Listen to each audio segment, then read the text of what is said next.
Now we're working. Cool. Audio is finally working. There we go. And I'm going to turn on the music in a second, but we are officially up and running, it looks like. Changing my camera here.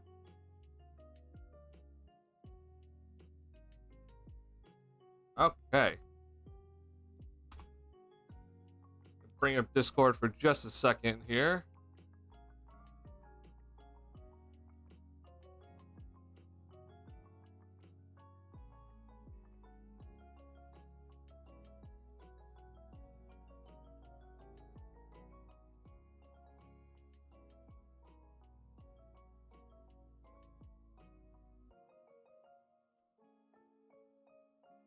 What's on, Skokes?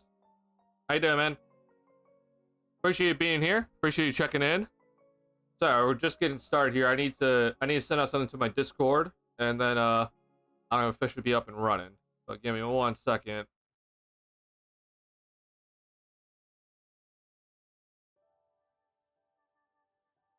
Sorry, Discord's just updating forever, so I do apologize. God, hope the internet's gonna be okay tonight. It should be, but a little bit concerned.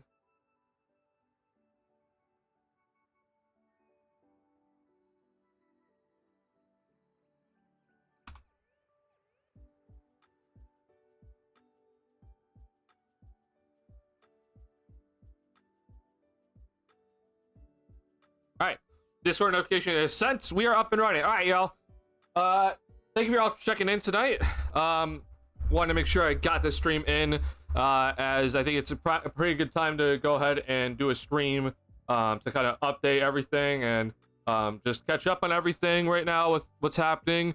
We got some major Bulls news that we need to talk about. It's going to be the first thing we're going to be talking about today, which is the unfortunate news that we have learned that the front office got their contract extension. So that is going to be the first thing that we're going to be talking about. And I won't lie, I'm a little bit shocked at some of the responses about this. I think if you're someone that has watched this channel consistently, or have interacted just even a little bit on this channel, you probably understand that this was probably going to happen. But I'm just kind of shocked how many people are surprised by this. But we'll dive deep into this whole thing, where it looks like Mark Eversley and Arturas Karnisovas got their contract extensions. It looks like it's completely done, and it seems like apparently that these contract extensions have been done for a while. So as much as we want to think, oh well, maybe it just happened. No, this happened a while ago, because they don't tell us or anything like that, which is not that shocking. Well, then kind of also briefly talk again about the Billy Donovan extension here, because I know that's a big talk right now. We'll briefly talk about that. We'll then talk about the NBA Finals. Thunder have a 3-2 lead right now. We'll talk about Tyrese Halliburton's injury. We'll preview Game 6 in Indiana. Excuse me. And I also want to do some potential trade talks when it comes to this Bulls team. I'm seeing a lot of kind of mock trades being thrown around, and I want to kind of talk about a few. I also, if Noel ever shows up, please let me know.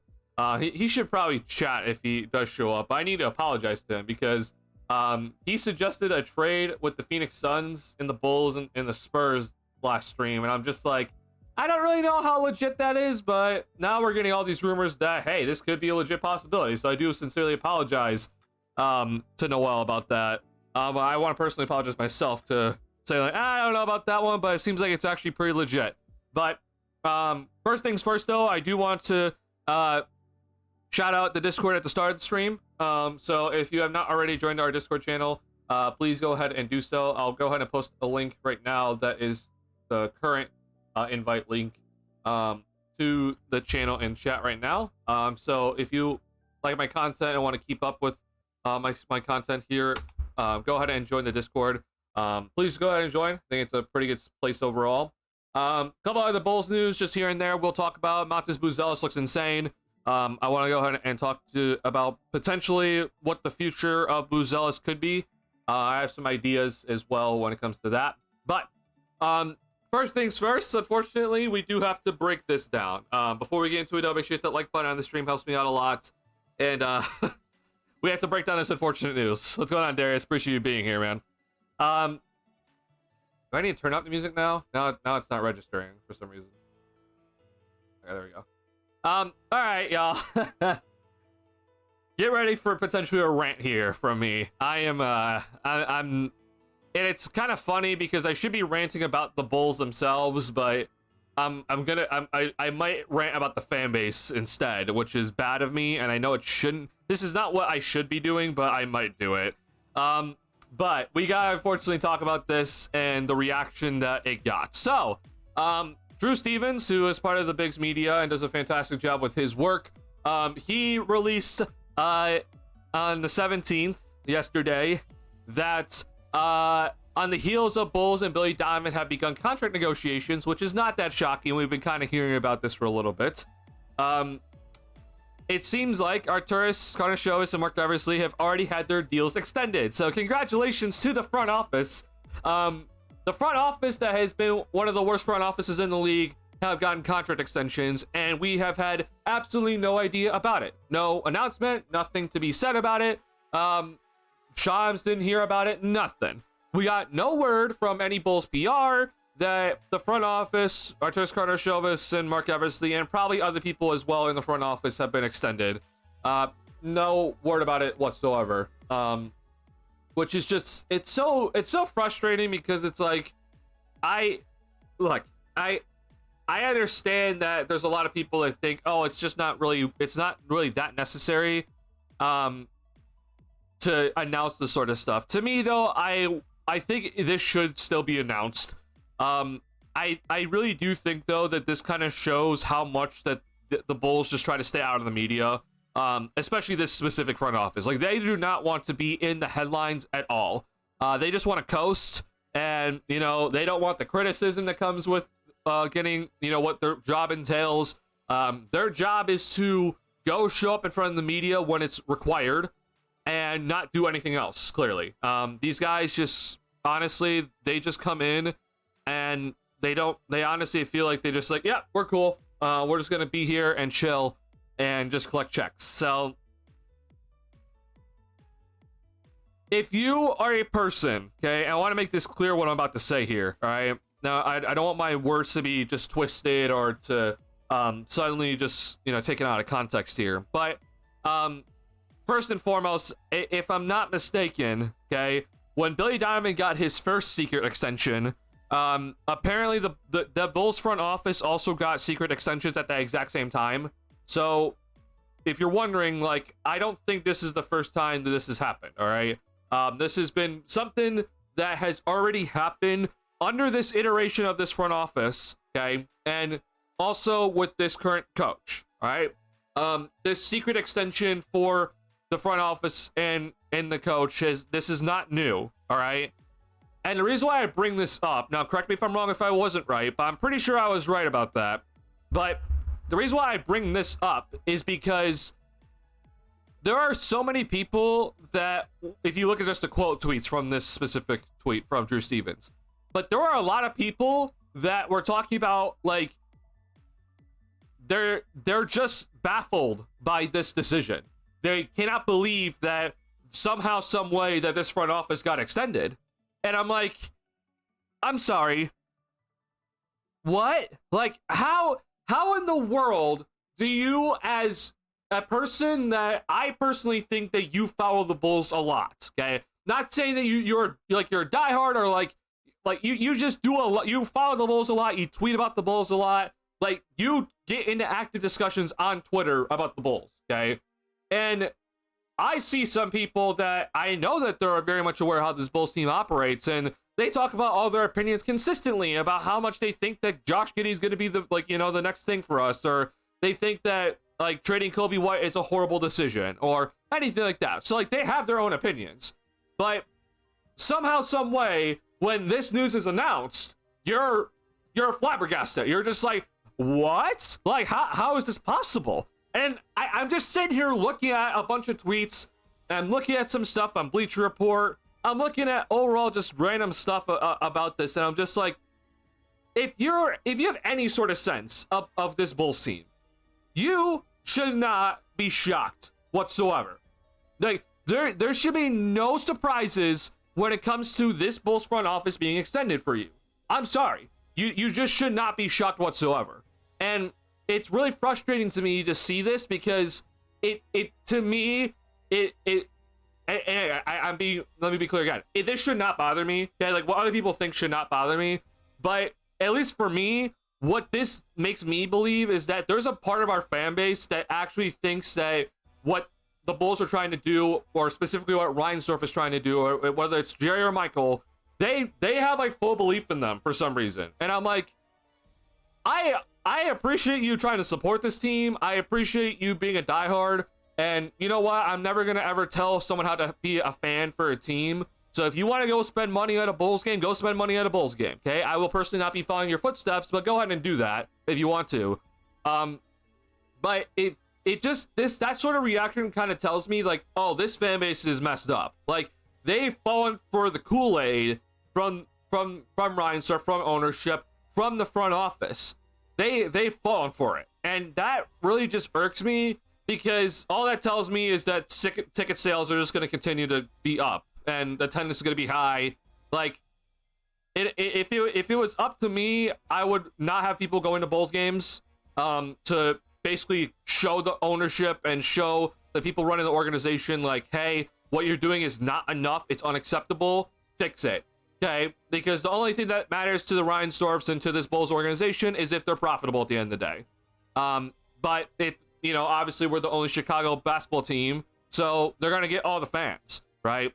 But it really does seem to me that they have a chokehold over certain people about how they're running things. And for some reason, these people thought, oh, we're heading in the right direction. We're not going to, for some reason, bring back AKME Mark Eversley. I don't know what they were told or what they thought that led them to that conclusion, but that conclusion is just one of the worst conclusions I've ever seen by people.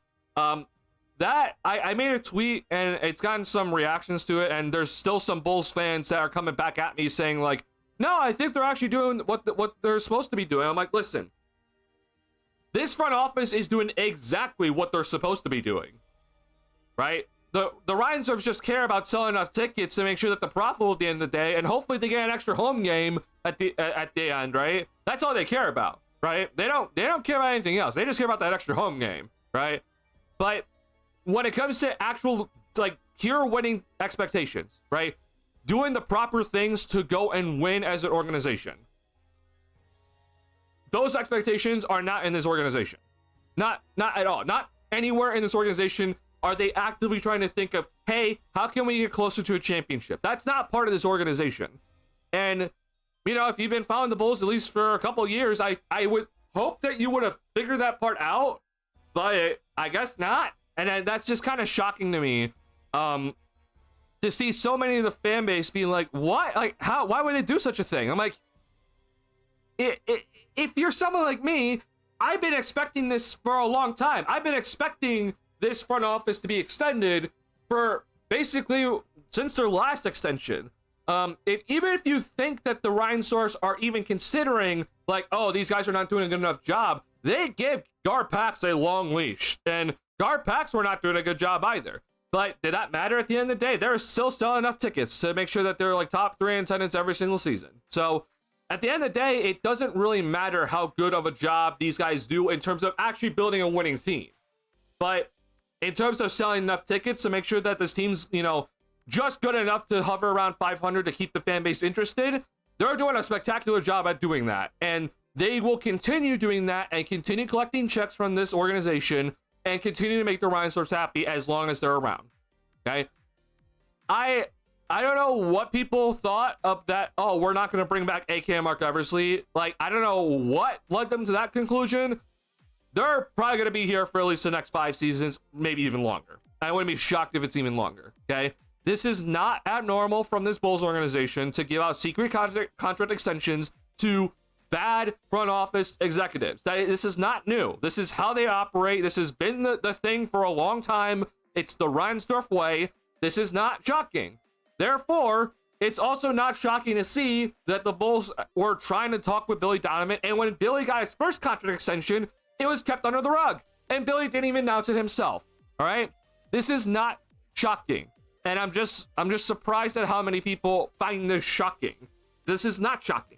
You should be aware right now how this Bulls team operates. So, once again, I am not here to try to belittle the fan base. I'm not here to try to say that I'm the way you should be a fan for this Bulls team. I'm not here to say that, okay? But I'm just asking for some more awareness from the fan base to be like, hey, look, this is how we operate. This is why people like me call out this organization consistently. This is why you have people so pessimistic about where this organization stands right now, because of stuff like this, okay? If you wonder why I'm so doom and gloom about this organization sometimes, it's because of stuff like this, okay? This is the basic prime evidence of why I'm not exactly thrilled where this organization's heading, okay? It's just the facts. So I'm just a little bit shocked from that, and so I hope that people can understand why I'm not exactly thrilled with this organization's going on. Like, that's just where I hope people start to understand this overall. That's just the only thing I wanted to say from this. So again, I'm not trying to say how you should fan, not trying to belittle the fan base. I'm just saying, be aware, okay? If you're wondering why, okay, I'm not happy where this organization's going, this is why, okay? Like, I'm just asking you just to try to understand where I'm coming from, and this is prime example of it, all right? So yeah, look, once again, if it was up to me, I'm never going, like, if you're wondering, I've never been to a Bulls game in my life. I've never gone to the United Center and paid money to the Reinsdorfs. I've never done it, okay? I have gone to White Sox games, so unfortunately some of my money has gone to the Reinsdorfs, but I have personally never gone and supported the Chicago Bulls financially. That's not something I plan on doing anytime soon until they're going to become better. I wish that we could do that as a city, right? I wish that we could just basically not go to Bulls games and, you know, basically make the Bulls like, oh shit, like, man, we're being bad. Like, we got to actually go and put a good product on the floor every night, and we'll get our tickets back up, right? I wish that was the case. Unfortunately, that is not the case. But again, I'm not going to be a person to tell you to ever go and do that. I wish I could make everyone do that. I'm not going to be that person. You know, we all free will here to go and spend the money that we want to, how we want to, when it comes to being a sports fan. So if you want to go and support this Bulls team financially, then by all means, go ahead. You're allowed to go and do so. All I'm going to tell you, though, and I have the right to tell you this, is that, hey, if you financially support mediocrity, then I don't think you should really expect anything different, because that's just the reality of the situation. That's not how it's supposed to be. I wish that we can go and support this team financially and not even have to worry about them just being complacent, okay? I wish we could spend all the money in the world on this organization, and no matter how much money that they're making, I wish that this organization would always have the drive to go and build a championship caliber roster. I wish that was the case. Unfortunately, that is just not the case. That is not how this organization's ran. It will never change until Reinsdorf is gone, and who knows when that's going to happen, because Jerry might sell the White Sox soon here. Don't know about that, honestly. I still have my doubts about that. But Michael Reinsdorf is 100% just going to take over the Bulls when Jerry officially decides to go away. So, unfortunately, we're stuck with this hierarchy of Reinsdorfship for a long time. And I hope that we're aware of that. I'm going to hope, just like everyone else, that that's not going to be the case anymore, but it just seems like that's where we're heading. So, that's not me saying, like, hey, there's no chance that this Bulls team is ever going to win a championship under the Reinsdorf era. That's not me saying that. There's definitely a way where the Bulls could get there, where lottery luck or something lucky happens. If Buzelis becomes a superstar, I mean, yeah, there's definitely a way. But the way that this Bulls team is currently with these executives that have just gotten extended, I don't like the way that they're doing things right now, and it doesn't put them in a good spot to try to win that championship anytime soon. Therefore, I'm not happy about it. Hence why I'm making this whole rant, whatever spiel about it today. So, I'm not here to just try to convince you that you should think like me or anything like that. I'm just telling you this just because I want to show you why I think this way.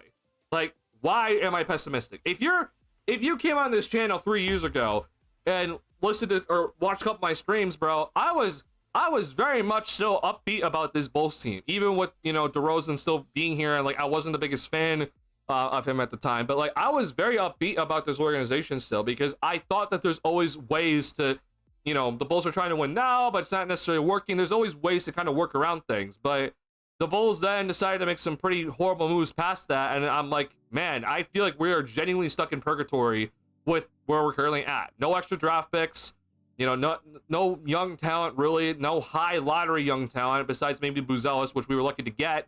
So, and unfortunately, the high lottery young talent that we've gotten, which is in Kobe and Giddey, like, I mean, Kobe's about to enter his 6th season, man, or 7th season. Giddey's about to, you know, get paid a lot of money here, so I don't really have like that big of an inspiration from this, the way that things are ran. So I'm frustrated as hell. We'll talk a little bit more about it and what this means. Probably guess at how long the extension is, because I have a guess honestly, but that's that.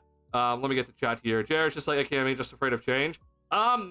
Obviously, yeah, he's afraid of change, but the biggest driving factor obviously is, hey, I have a front office executives that basically are the front face, right? They don't like the Reinsdorfs, whether you want to talk about Jerry or Michael, which Michael's the president, right? Michael is really in charge of the Bulls right now, but these front office executives, their job is just to be the big firewall between the media and the Reinsdorfs, right? And both AK and Mark Eversley go and do that, but they only show up when it's necessary, right? Like they don't go and actively be you know, doing like extra media stuff except when things are going good, right?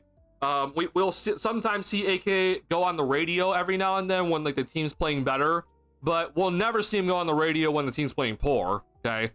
Mark Eversley barely shows his face, and he's going to show his face again on draft night, this upcoming draft, but it's just, again, we don't ever see him.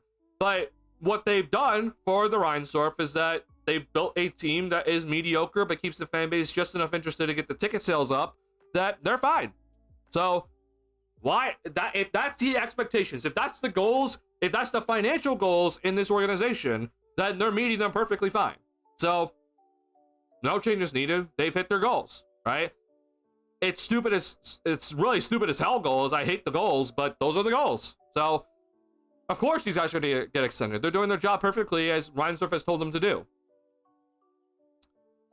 They're doing exactly what Reinsdorf wants them to do. Of course they get extended. Yeah, nothing major will change until this thing has new ownership. And honestly, when is that going to happen? When we die?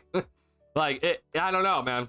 I'm in Mississippi. I only see the Bulls when they come play the Pelicans. I'd love to go to a game in Chicago because I've never been, but don't really want to for reasons you mentioned. I mean, bro, like, doesn't that suck though as a fan, right? Like, you're a prime example, Darius, where it's like, hey, I'm an out-of-state fan, and I only come to Illinois like every now and then, or barely in my life. And so if I ever come to Illinois, I want to go to the United Center and enjoy a Bulls game. But I mean, I want to actually go and enjoy a good Bulls game, right?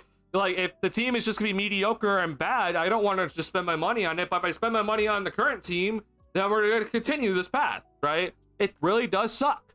And look, I want to go to Bulls games. I've never been to a Bulls game. I've never been to United Center personally, but I'm never going to go until things change. Like, I want to personally go and when it's the right time to financially support the team, when they're actually going and doing proper, you know, winning things. So, now I'm with you, Darius. I mean, it generally does suck. Now, granted, like, I'm in the Chicago area, so like I'm lucky enough to be, you know, geographically close if I ever wanted to go. But you know, for someone like you, that's not easy.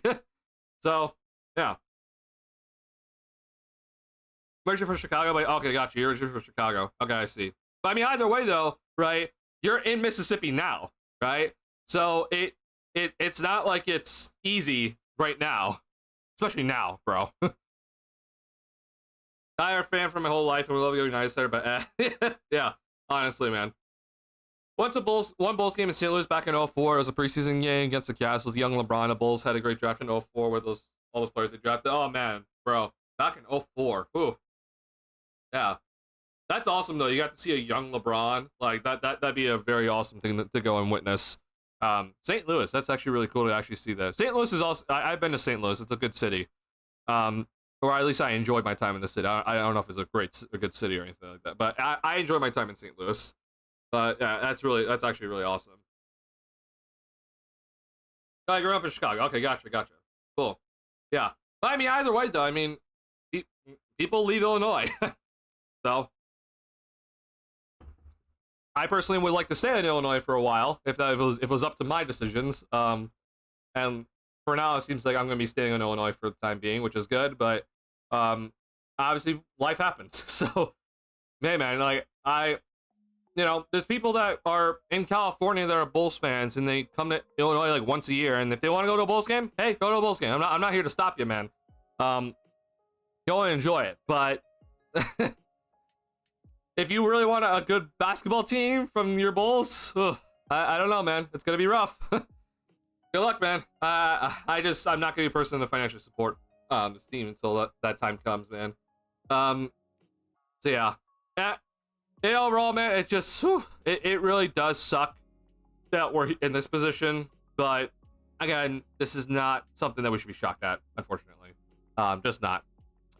LeBron versus Deng first matchup since their high school days. That was, oh my god, really? I honestly, I probably should have put that together in my head, but for some reason I didn't. But that's really cool, yeah, to see LeBron versus Deng. Which then we obviously got to see that matchup for a long time in the East. But yeah, that's really cool. Yeah, young Luol Deng, huh?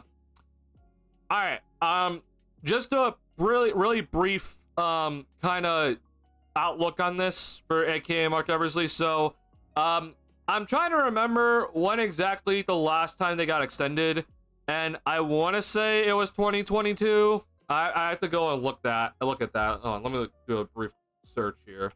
I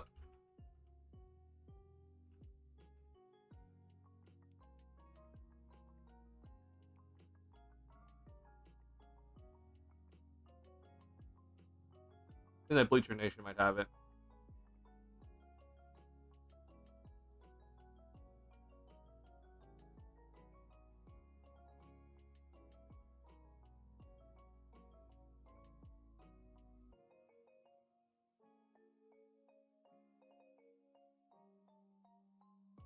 Yeah, okay. So they were signed in 2021-22, okay?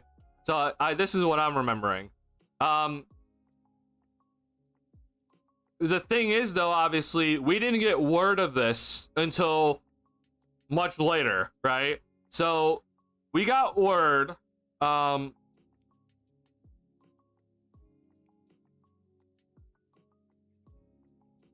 yeah, Billy Donovan got a secret extension after the Bucks series in the playoffs, okay?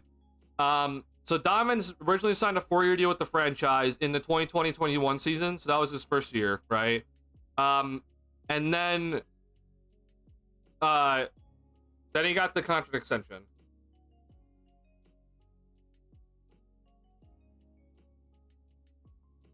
So and then we learned a few months back that practically his entire coaching staff and several front office members were handed fresh contracts, which is just like, are you serious? Like, it's just insane.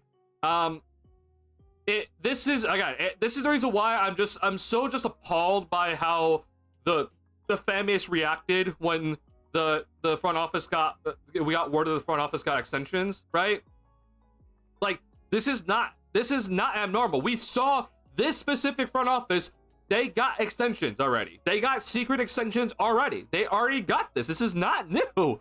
And so it bothers me because I'm just like, why do you think anything's gonna change? Like, you thought that Ryan Stark's gonna change of heart and be like, oh, I'm not happy about where the team's going. Like, we're not gonna extend this front office. We're gonna potentially look for new front office execs. Like, what told you that? Like, these guys got secret extensions already. They've already gotten it from before, and now they got another round of secret extensions. This is not abnormal. This is just how it goes.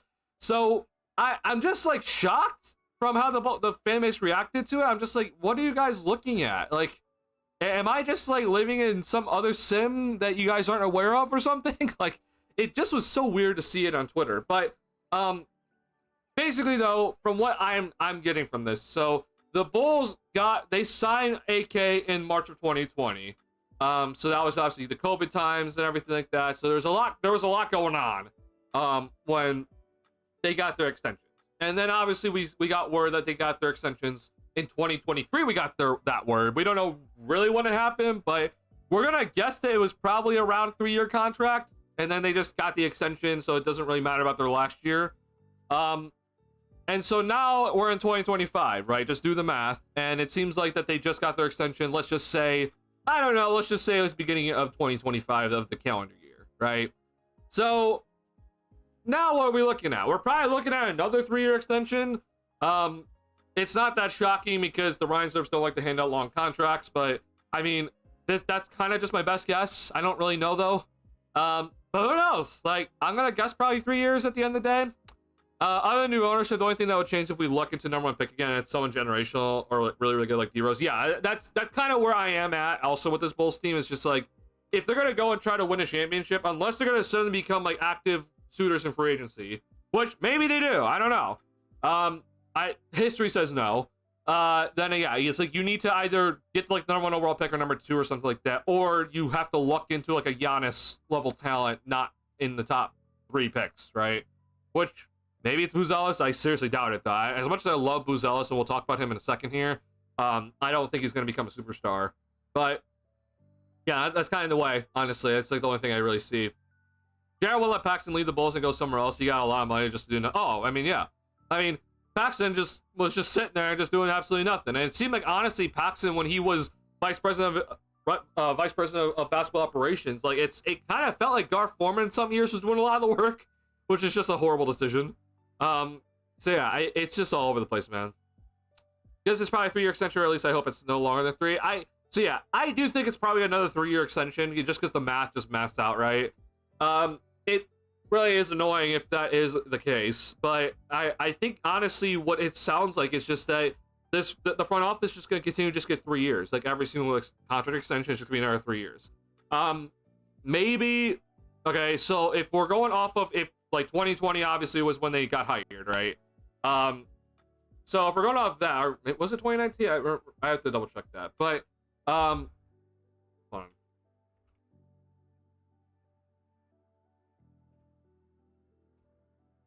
No, okay. Oh, sorry. It's April of 2020. Excuse me. So it wasn't March, but we were doing the executive search in March. That's right. Okay, so it's April of 2020. So if we're going off of 2020 being obviously the first day of the front office, then if we're just gonna keep getting these like 3-year contract extensions, then maybe in 2032, maybe that's when it's like, hey, we might need to move on. If I had to give you a better guess, it's probably going to be closer like to 2035 when this front office will officially go away. Because here's the reality of the situation.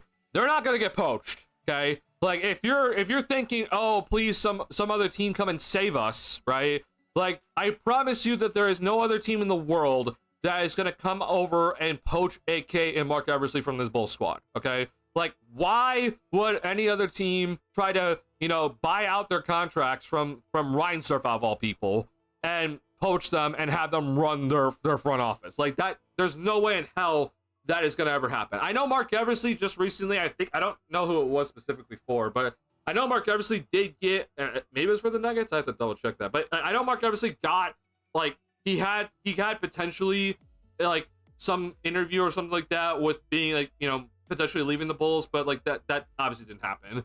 And I promise you, it's probably not going to happen. If I had to make a wild guess, it's probably not going to happen where these guys are going to suddenly just get poached. So, unfortunately, just the way that we knew how Garpax was run and how previous iterations have been run, that it's probably most likely going to be until like 2030 at the earliest is when they're probably going to leave.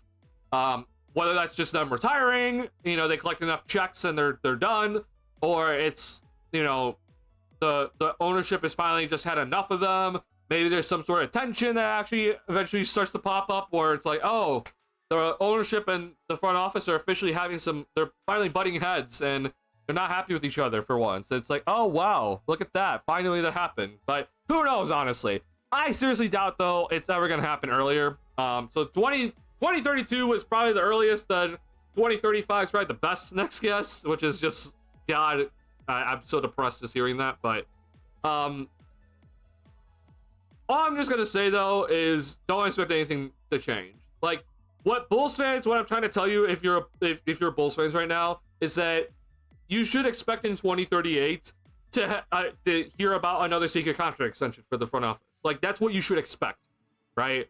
Like, there shouldn't be anything you should expect differently. You should expect in 2028, excuse me. In 2028, you should expect another contract extension for the front office. That's what I'm saying. So yeah. Now the other thing too, and this is gonna be the interesting part, I want to bring this up because the big part about this right now, and this is just, I'm not shocked at how this is all working out, but right now, okay, if these guys just got extended, so if AK and Mark Eversley, these guys just got extended, okay, and we're getting word right now, and who knows if it's all correct, but I'm gonna guess that it's correct, but Casey Johnson and others, and obviously Mark Stein was the first one to kind of break the news, but Casey Johnson is saying that Billy and the front office was, again, they just got extended. They're trying to work out a contract extension right now, right? Which, again, not shocking. But if that is the case, and we're just kind of lining up timelines, right? Not sure how long this Billy contract extension is going to be, but if he does get one, which I'm going to assume that he will, I'd be shocked, honestly, if he doesn't get one. When does he go into the front office? Because clearly the Reinsdorfs and everyone else in the front office, they seem to love the hell out of Billy. And again, I want to make it clear on this channel, I'm not necessarily Billy's supporter. I think that the Bulls could definitely use a different coach. But I'm not a person here to say either that, hey, Billy is like the worst coach ever. I'm not here to saying that either. But I think that having, someone else come in would be pretty nice. So I'm just kind of thinking to myself, like, if this team values Billy Donovan this highly, which I think is kind of ridiculous that they do, but sure. I'm just kind of wondering when he's going to head into the front office. Like, how many years does he have left as a coach? And how long does he want to continue coaching?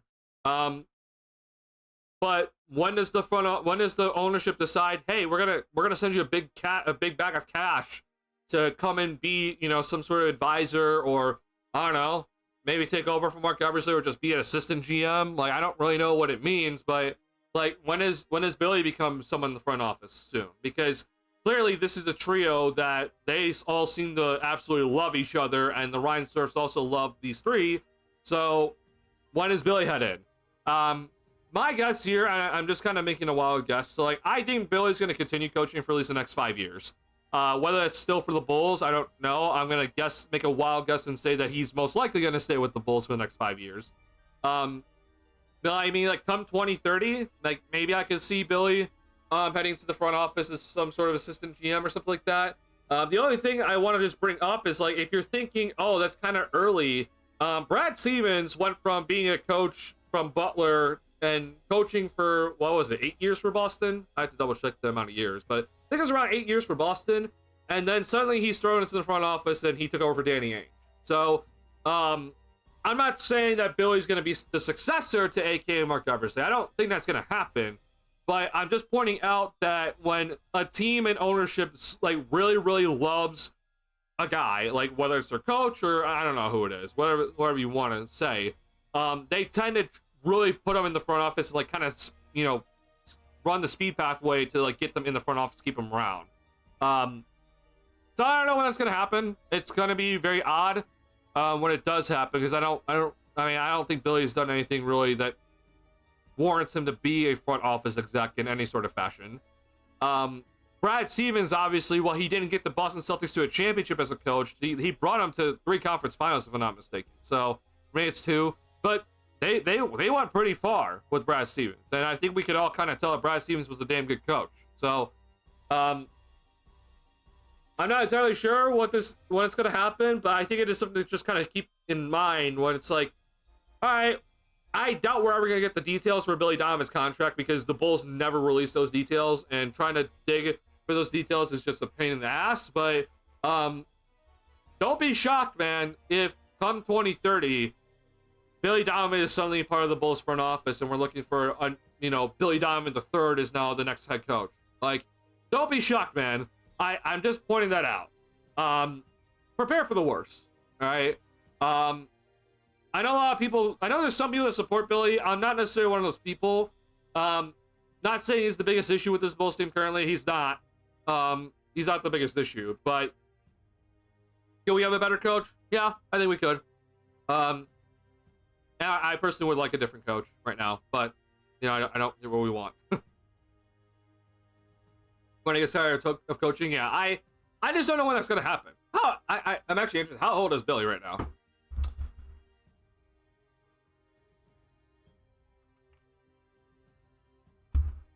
He's 60.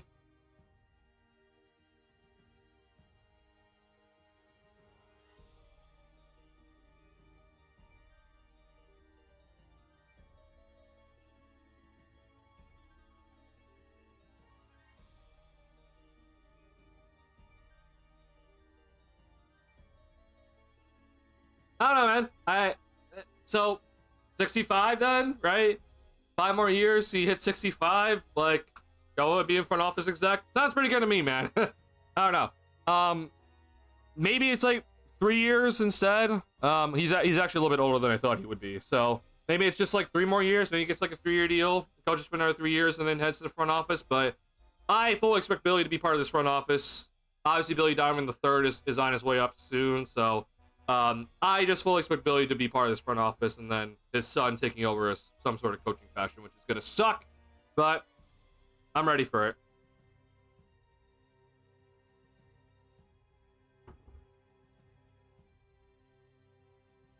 I will say this though, just so that I'm not just like constantly bashing Billy on this channel. Like, if you're wondering, I do think Billy does, from when he talks and, you know, some of the things that we've learned from Billy Donovan over the years, from his OKC time to obviously now in Chicago. I do think he has a good basketball mind. Okay.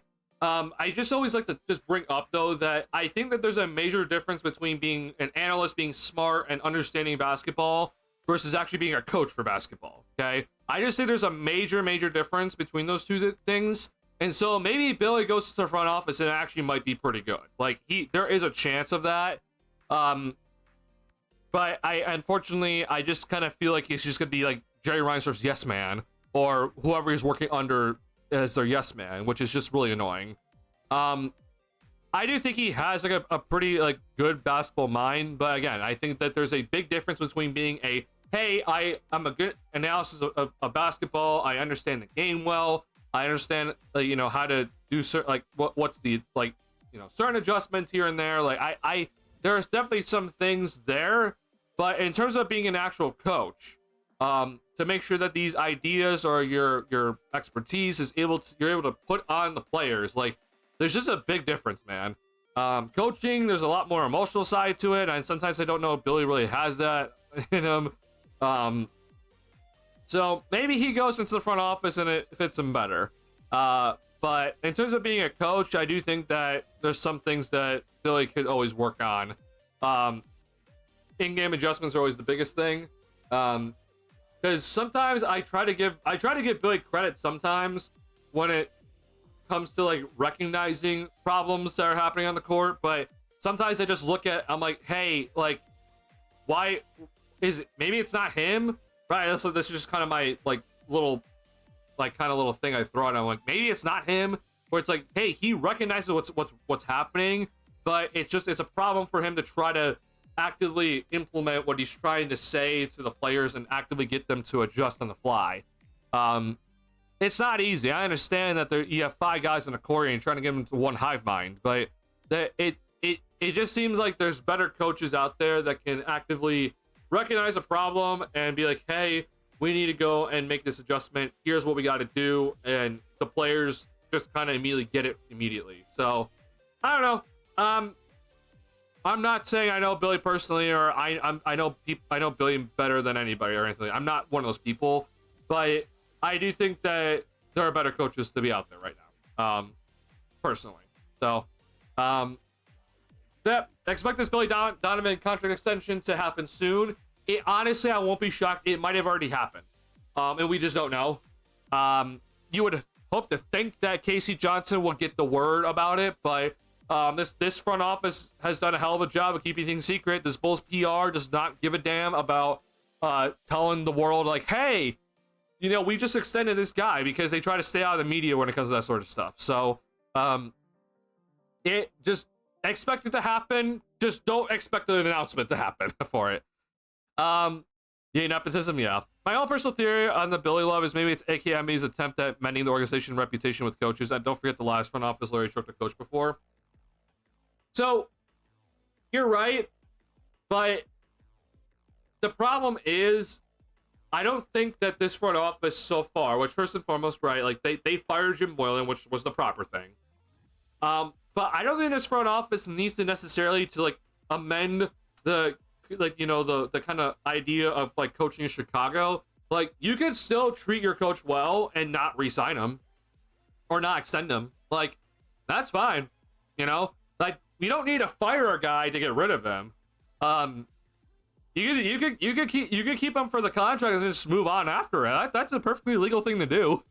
That's just kind of where I'm a little bit pissed off at. It's just like, hey, you know, if that is maybe the plan, like, Billy's been here for 5 years. Like, I'm cool leaving him after this. Like, I'd be cool moving on and trying to find the next coach, because to me, what would show better, like, hey, we're a good front office to work under as a coach. Like, to me at least, it would be like, hey, if we go and find the next like great young coach or something like that, like, that to me would be a lot better. But you know, we keep that coach around for a long time. I understand in this world right now, with NBA coaches, that like you can make it very far in the playoffs and still get fired. But right now though, this Bulls front office, I mean, Billy Donovan is the third longest tenured coach right now. Like, I don't need him around. Like, I think that's already shown enough loyalty to him as in terms of being in front office, like, you know, trying to be like, hey, we treat our coaches well. Well, if he's the third longest tenured coach right now, like, that kind of shows a good enough job. But maybe they're really trying to show, like, their next head coach that they get, like, hey, your job security is gonna be amazing, which is, that's a problem in itself, because it shows that there is no expectation. There's no, you know, there's no standard to meet in terms of being a good coach on this organization. But maybe, man, that's a good theory, honestly. Let's fire everyone on Christmas. Yeah. Go on, Taro. We were just talking about this, the front office getting their secret contract extensions, and how obviously it's super annoying, and it's so infuriating to see that they got their secret extensions and it wasn't announced to the world. But I was also kind of ranting about, like, why are there so many Bulls fans shocked at this? Like, I'm being dead serious about this. Like, if you're a Bulls fan in any sort of sense, and you have like a decent understanding how the Bulls operate, like, you should not be shocked. I'm sorry. There's a few content creators that were also shocked by this, and I'm just like, you're a Bulls content creator and you're shocked at the Bulls doing the most typical Bulls thing possible? Like, what? I'm sorry, what? Like, that's crazy to me. Like, I feel like that's, I don't know, bro. It's either you have like crazy like goggles on that just kind of block out all the bad from this Bulls org, or you're just that, you know, you're just so glass half full mindset that you're like, oh, we'll make the right decision no matter what, which we won't. Yeah, Taro, any thoughts on the Arturas, Carter Chavis, and Mark Eversley contract extensions that they got secretly? And apparently AK's gotten his like months ago. That's not confirmed, it just seems like that's been the case.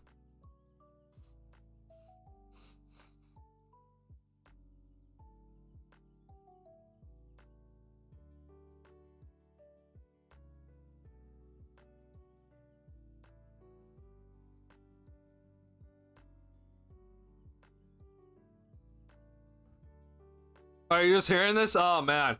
Well, I'm sorry to break the bad news to you, but we got word yesterday that from Drew Stevens, who does his work with It's the Bigs. But yeah, these guys just got their contract extensions. Or sorry, they've gotten their contract extensions. It's already done. And that's, you know, apparently it's been done for a while when it comes to at least AK. Probably has been done for a while with Mark Eversley too, and I wouldn't be shocked if the rest of the front office, like JJ Polk and others, they also got their extensions done. This obviously comes after we got word that the Bulls are trying to extend Billy Donovan, that's not shocking, but I'm not that shocked to see, like, hey, both the front office and the coach are trying to get their extensions done, which it seems like the front office has already had their extensions done, which that means, oh, we now get to take care of our coach a little bit later, which I just think that, again, don't be shocked if the Billy Donovan contract extension is already done, or it's gonna be done soon and we just get absolutely no word about it, right? Like we'll get absolutely no word about the extension being done, but it's done. So just prepare. That's just all I'm saying, because like I kind of gave a rant earlier, Taro, about I was a little bit annoyed with how the fan reaction was, because if you go and look at like this quote tweets, like right here, like you could just like scroll through and it's just like you see some people like tweeting out like question mark, or like, wait, what? Like, why do it? That's like the worst front office ever. Like, why would they do such a thing? Like, those sort of tweets coming from like people that I know actively follow the Bulls, or like they actively talk about the Bulls. Like, I'm just like, bro, I'm sorry. Why are you shocked? Like, this is not new. This is typical. So when the Bulls do the typical Bulls thing, like, you shouldn't be shocked. All it really tells me though is that I feel like the Bulls as a franchise, like Ryan Surf, the front office, etc., they have like a chokehold on some people, and they think there's just some Bulls fans that always think that, oh, you know, the light's right around the tunnel, like, or right around the corner here, like we're almost there. We're gonna be in a good spot. Like, you're a lot more optimistic than I am. I give people credit. You're my Bulls news update guy, favorite Bulls content creator too. I appreciate it, man, Taro. That means a lot. Thank you, man. Yeah, I'm happy that I'm honestly really happy that some people, I mean, you're not the only person, Taro, but I know that some people, they get their NBA news from me, which is kind of crazy to me. And I know a lot of people are not on Twitter right now because it's an absolute shit show right now on Twitter. But I sincerely appreciate the fact that some people, you know, I'm like their update guy when it comes to the Bulls or just around the league. Because I know for sure when the Luka Doncic trade happened, like I know some people came in and are just like, wait, what? Like, what are you talking about? I'm just like, oh well, people don't have Shams and notifications clearly. Which I don't blame you. I think that's honestly a better way to live life. Unfortunately, this is my life, so I have notifications on consistently, and I get my phone buzzes, and it's not for text messages; it's for everything else. Yeah, I sincerely appreciate that, Taro. So yeah, here's your bad news update. Unfortunately, it's not really news because it happened probably months ago, but we finally just got word of it just recently, the other day. So yeah, AKME Mark Eversley. We were talking about Darius, kind of hinted at, like, kind of brought up, like, it's probably a 3-year contract for these guys, like 3-year extension. Because AK and Mark Eversley, they were hired in April of 2020, so they got an extension. If you're wondering, like we were talking about this earlier, but these guys got an extension after the Bucks playoff series. Okay, so do the math. That's 2 years past their initial signing day, which that means they have 1 more year left on their contract, which means that they're probably looking for an extension, right? So then they do the 3-year extension again, and so now it's 2025, right? And so there's, 3 years later, and so we're probably looking at another 3-year extension for these guys. In terms of when we're gonna see them leave, like, my guess is the earliest is 2030, but even then, bro, I don't have much faith in them leaving. I think that they're here to stay for a long time. So prepare for more secret extensions that we'll never get word of until like months later after they're done, or even a year later, honestly. Yeah, can't wait, man. Can't wait to break the news to you basically a year late when these guys actually got their extensions done. But this is typical. Like, the reason why I'm so annoyed by the fan base is just that we've seen this before. Like, we've seen these guys get extensions under the rug before. Like, we had no idea. And we got word of it like a year later. So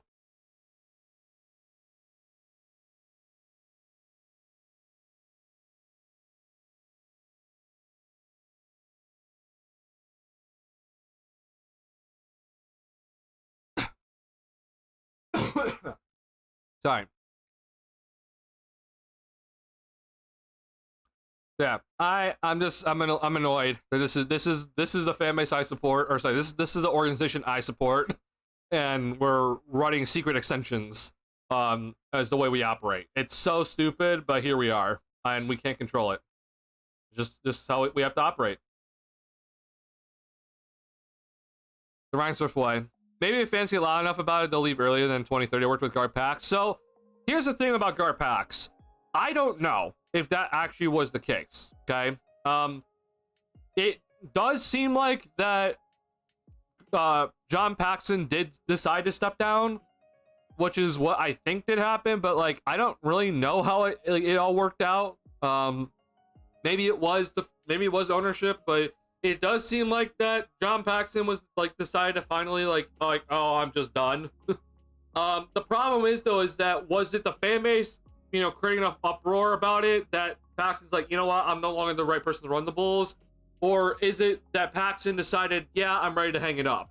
Like I don't know which one it is. So like we got word that Paxson probably said that he's no longer the right person to run the Bulls. Is that really what happened? I hope that's what happened, but the problem is though is that very clearly still if Paxson never said anything, then the ownership would have let Gar Pax just stick around for a long time. So I don't really know. The Josh says how out of Pax you could see it. That does make sense. I mean he's been with the Bulls longer obviously than what Gar Forman had been with, but or he was with the Bulls longer than Gar Forman had been. But yeah, I could definitely see it.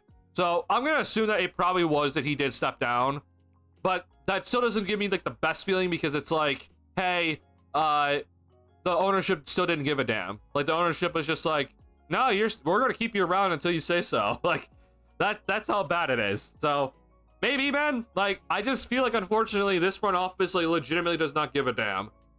They're just there to collect checks. Like if you were getting paid like $5 million a year, and you know you just had to just deal with going to the media three times a year, and yeah, you face a lot of critical questions and you face a lot of criticism on social media, but if you're getting paid millions of dollars, like I think you would do it. Like you take the job and you just roll with it. So I'm not that shocked if like they just don't give a damn about the uproar that we see. Unfortunately though, it's just that they continue to hover 500, so it gives a lot of the fan base some hope. They're like, oh, we're right around the corner, we're right there. And I'm like, I disagree. I don't think we're right there. We're definitely not a consistent playoff team right now. So I don't think we're right there in terms of being a competitive, you know, championship caliber squad soon. But you know, we have our opinions. All right, y'all. So that's gonna officially, unless any final thoughts on this whole situation, go ahead and type it in now. But that will wrap up my rant and spiel about this situation, which I'm so sorry.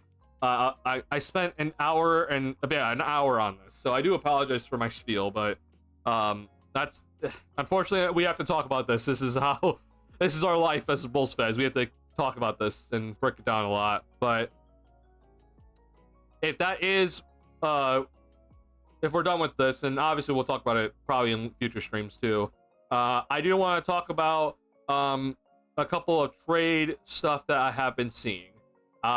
First things first though, Darius, I have something to show you. I need to, sorry, I'm trying to get to a website here. NBA Purgatory, yeah. Kind of hopeful about the lottery odds. The mediocre teams are more likely to get a top pick than outright terrible ones. Maybe we get lucky at some point if we stay mediocre. Yeah, maybe. And then we just have to hope that the front office doesn't mess it up after.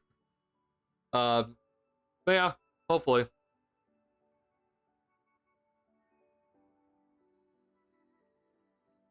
That is honestly my hope, though, man. Like, the Bulls are going to hover around 500 again next season, probably. Or, honestly, if I had to make a guess, it will probably be a little bit worse than 39 and 43.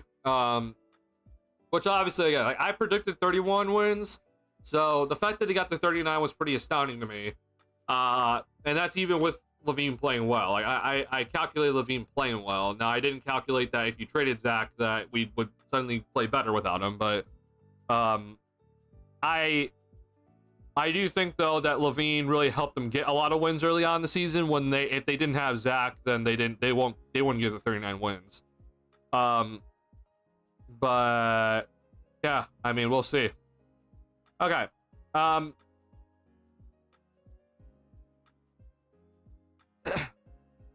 Nice fall off the cliff once we got rid of Levine. I mean, yeah, that was my mindset, man. Like, the offensive rating without Levine when he got traded was like, holy shit, this offense is gonna absolutely suck. And then, you know, Giddey turned up. Props to him. Credit to him. Kobe turned into a player of the month in March. Props to him. Buzelis obviously took a step forward, which was good to see. But yeah, kind of shocking. All right. So, Darius, this relates directly to you because I want to apologize to you personally because I was wrong about something that I told you. As you know, I'm not perfect.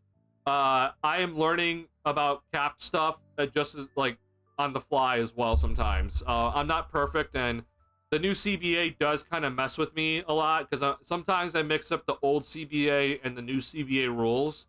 And so I do apologize about giving you false info, Darius. There is actually a way here to do a sign-in trade that involves Jonathan Kuminga for Nikola Vucevic, and it actually does work. And it just involves those two teams, if you're wondering.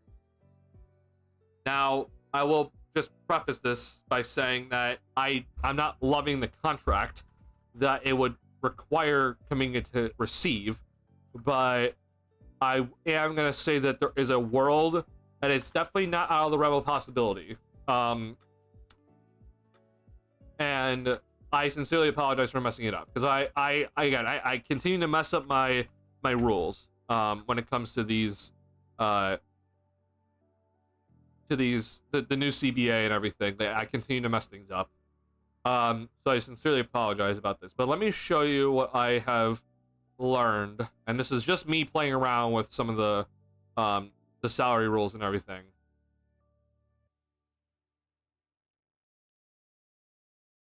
Sorry, I'm trying to work it out here. Interesting, yeah. All right, so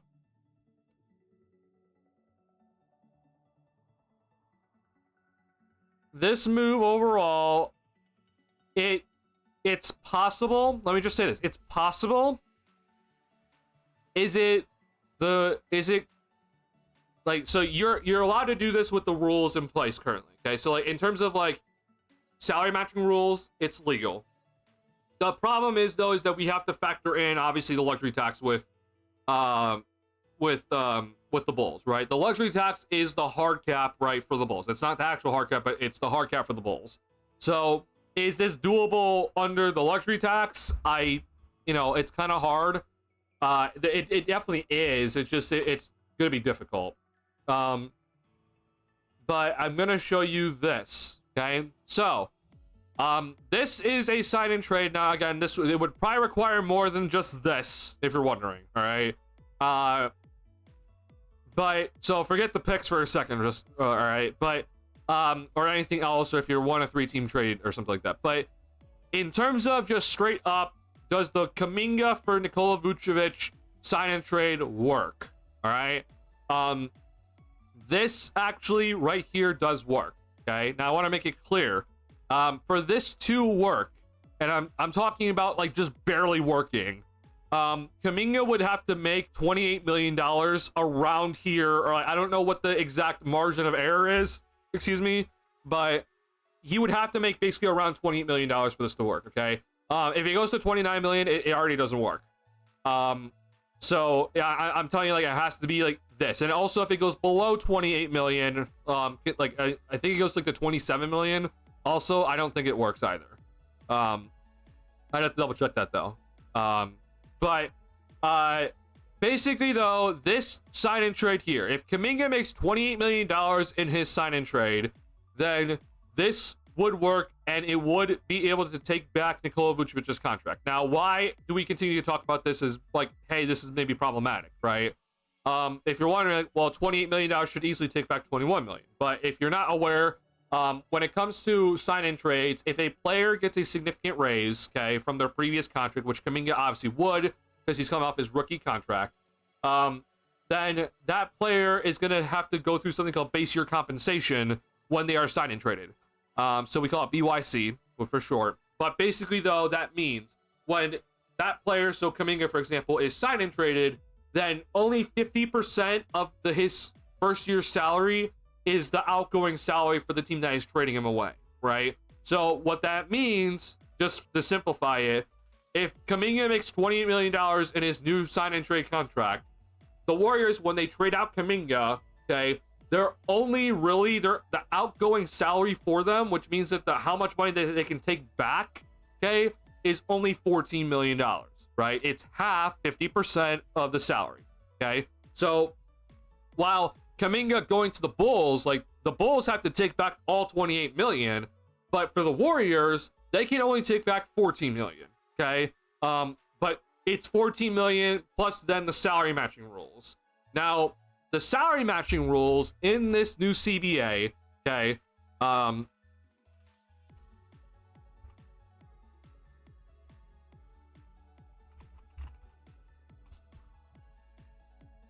okay, so here is the new rules for this CBA. Okay, it's actually it's a little bit more lenient than I thought it would be when it comes to teams that are not in the first apron. Okay, so simultaneous trades, which means that you're trading, like, you're trading players for each other and you're matching those salaries together. So those are simultaneous trades. Okay, when it comes to any contract amount or any amount being sent out and it's $29 million or below, okay, the salary matching rules are the lesser of 200% of outgoing salary plus $250K, or the outgoing salary plus $7.5 million, okay? And so it seems like this buffer, okay, of $7.5 million, it seems to increase by the same amount as the cap each season, okay? Now, we're not exactly sure what it is for this past year, so like the guess is that it was $7.75 million buffer this past season, but we're not entirely sure. So we just always go by the 7.5 no matter what, just to be safe, okay? So let's do the math, right? If Kuminga, his outgoing salary for the Warriors is $14 million, okay, and we then have a $7.5 million buffer, right, then the $7.5 million buffer plus $14 million, right, you get $21.5 million, right? So for Vucevic's contract is $21.4 million. Therefore, and obviously there's more numbers after this, but therefore, this number fits into the $21.5 million that the Warriors can take back. Therefore, this would work, okay? So this Jonathan Kuminga sign and trade for Nikola Vucevic with these specific contract numbers of $28 million for Kuminga in his first year, this number does work, okay? So I did want to point this out because I was wrong with how the salary, because I'm used to different salary matching rules when it comes to a certain amount of money. This is still normal. This is the typical for the $29 million above or higher. This is new to me. Usually when it, like in the previous CBA, it was like if it gets like the $13 million to like 20 something million dollars, like there's a different rule. It's like a $5 million buffer, but that's it. But they changed it for this new CBA. So for you, Darius, this would have to be the contracts for this to work. Thoughts, okay? So while I know a lot of people would love a Nikola Vucevic for Jonathan Kuminga sign-in trade, right? And there's arguments to be made that it would help the Warriors and it would help the Bulls, which I think it doesn't really help the Warriors as much as people think. I'm not the highest on Kuminga, but if I could get Jonathan Kuminga for Nikola Vucevic, I would love it. Just because I think Vucevic legit has no value right now, but I could be wrong. But if that is the case, is this worth it to get Jonathan Kuminga on a $28 million contract per year? Is that worth? And that's kind of the big question, okay? That's kind of where I'm just like, I don't want to pay Jonathan Kuminga $28 million. That's my biggest problem with this, right? It really does throw a bad wrinkle in where it's just like, crap, man. Like, $28 million a year for Jonathan Kuminga, like a guy that obviously was not playing a lot with the Warriors, was inconsistent. That's a large chunk of money, right? And on top of that, you have to re-sign Giddey this offseason, and a lot of people think he's getting $30 million. I don't think he's going to get $30 million, but I could definitely see him getting $25 million. So that means then, right, you're going to be all together, and I'm just rounding up here, but if let's just round up to 25 for Kuminga and Giddey, and then you add in 20 from Patrick Williams, right? I mean, that's $70 million ish, add a little bit more between Kuminga, Giddey, and P. Will. Like, I'm not gonna lie, I hate that idea, but I know some people would love it. So I just want to know thoughts, honestly. How would that affect our cap space in summer 2026? So that would significantly affect it. It would take a large chunk out. And let me show you. I'll pull it up here. If you're wondering, by the way, okay, like, this is how close the margins are. This is allowable by basically just $1 million. This is allowable by 18,000.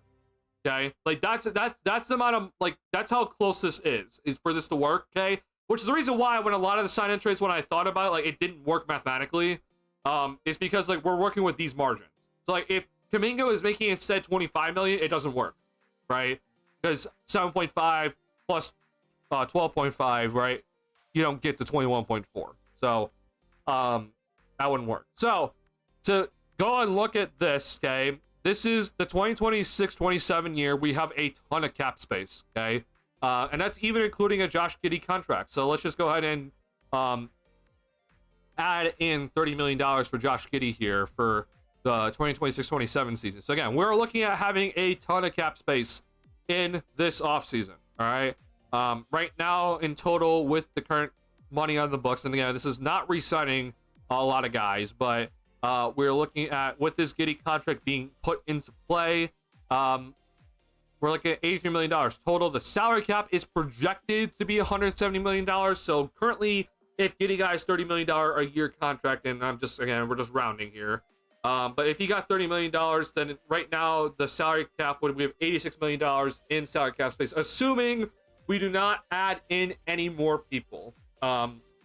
So we're not re-signing guys, and we're not trading for contracts over multiple seasons. Okay.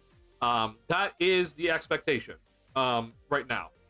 But let's go ahead and do this. If we add in, so I'm just going to take out THT here for a second. So, or I'm just going to leave him in for now. But let's say we add in Kuminga and we add in his 28 million. Okay. Now all of a sudden, right, we're down to 58 million. Now the problem again, okay, this 58 million is only possible if the Bulls decide to renounce all their current free agents for this year, right? That means we do not re-sign Kobe, we do not re-sign Ayo Dosunmu, we do not bring back Kevin Huerter, we do not bring back Zach Collins, okay? All these guys that are on these on these expiring contracts, we are just completely letting them go, and we are saying goodbye to them and getting rid of their bird rights, okay? So that's we have to keep in mind. That 58 million is only possible again if you give up and renounce all those players in free agency. Then, okay, that means we're just straight up like, yeah, we're not bringing you back. So when you look at that, and again, we're not bringing back Ayo, we're not bringing back Kobe at this moment. Like 60 million, unfortunately, in this sort of new NBA, it's not a lot. It's better than obviously a lot of other teams would have, but it's not amazing. In terms of a max contract, like, yeah, you'll be able to pay a max contract, but I don't think the Bulls gonna be looking to do that. So $58 million, and again, this is us sacrificing everybody that is a free agent at the time. Not sure, man. And if you're wondering who are these free agents, okay, and if you're wondering why we need to renounce all these guys, because if we don't renounce them, okay, which means we don't get the cap space, all these guys that are going to be free agents that year, they have cap holds, okay? I mean, Kobe White has a $24.5 million cap hold. So if your plan is, right, oh, we're going to have all this cap space heading into the offseason, and we're going to keep Kobe White, and we're going to re-sign him with their bird rights, okay? Well, the problem is that you don't get this cap space if you keep Kobe White's cap hold, right? This $24.5 million would be basically just cut out of this here, right? So instead of $58 million, you'd be having, what it be, $34 million?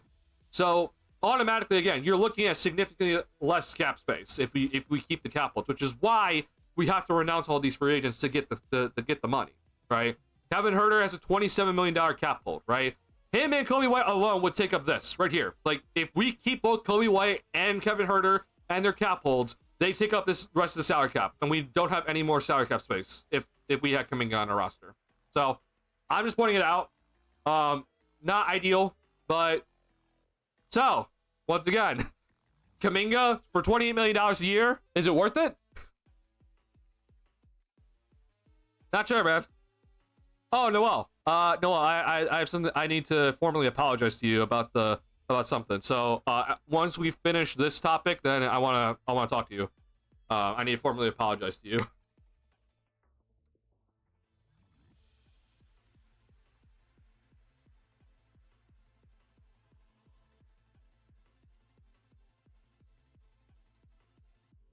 I can mean, but I don't know now. Yeah, it's tough, right? So, Noel, if you're wondering why this has to be $28 million for Kuminga, basically this is the only way, like, this number for this sign and trade for the Bulls to work. So if you want to sign and trade for Jonathan Kuminga and you want to give up Nikola Vucevic for Kuminga, okay, for this to work, it has to be this number. Pretty much, it has to be around here. Like, for example, if we lower this to $25 million, it doesn't work. So it's kind of tough, right? It has to kind of be in this area of money for this to end up working. So if you're wondering, right, let's just, I'm just curious here. So let's just do 26 for a second. I don't know if this would work. Would this work? No. See, automatically, if we lower this to $26 million in his first year, this does not work. Okay, now doesn't work by $1 million automatically, right? Because again, base year compensation, instead of this being $14 million, the Warriors can take back, it's now 13, and automatically it really ruins it. It ruins it. It's that quickly. I took away $2 million and it doesn't work all of a sudden, right? So it can't get much lower. Is basically what I'm saying. Like, automatically we're looking at, like, I don't even think 27 was 13 and a half. It might barely work. I don't think it does work. Yeah, this doesn't work. $27 million doesn't work. So you have to basically pay Jonathan Kuminga at, like, around $27.5 million for it to work. Like, that's crazy. And I'm just like, man, is that worth it? I don't know. Now, I am gonna talk, if you're wondering, I am gonna bring up another trade here that might be able to get Jonathan. No, this doesn't even work, bro. Yeah, so basically it's 28 million. I mean, we're out of here. Oh god. I might bring up another trade here that it shows a way to get Kuminga on a cheaper option, but it requires a lot more moving pieces. That's all I'm gonna say. Yeah. So I mean, look, I can't even lower this contract barely. I can't even take away $500K from this contract, and it automatically doesn't work. So basically, just round up at this point. It's like, hey, it has to be $18 million, or sorry, $28 million for this to work. Personally, for me, I am not that big of a fan just because of the amount of money it is. Like, if I could get Kuminga for $20 million a year, then yeah, I'd gladly do this. But obviously, base year compensation is part of it. So it does not work. Yeah, that's kind of just something just to look at. It's very frustrating, but this is unfortunately how this works. Now, I am gonna just quickly look at this because I'm interested. So I just want to see the amount of money this would be. So let's say instead we get Jonathan coming in for $20 million a year, which I would be perfectly fine if we were able to do that. And so obviously this is not going to work. I just want to see how much we're off. So your under allowable income by, okay, good. So this is over by 3 million. Yeah, it's already so frustrating, man.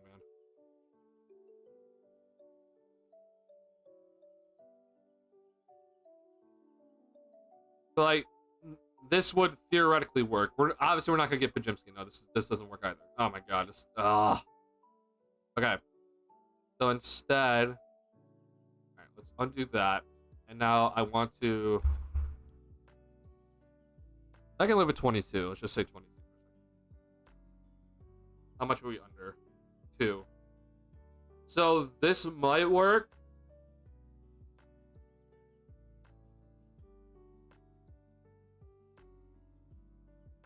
No, it still doesn't work. Why? Oh my god.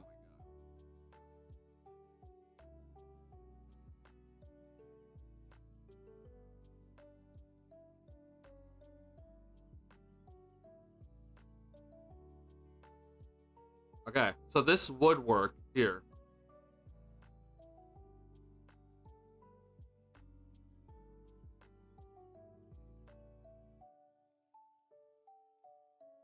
So they're not gonna give us Trace Jackson Davis. They like him too much, and obviously they need a big, so we're not gonna get him. Now, granted, here's what would I'm gonna ask you guys this: what would be your kind of ideal starting number for Kuminga here? Like what would be the ideal starting number for him? So like, again, like forget this for a second. Like I'm not sorry.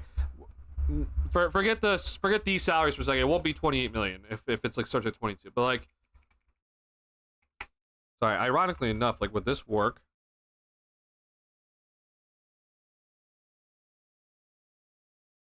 Okay, so how much are we under?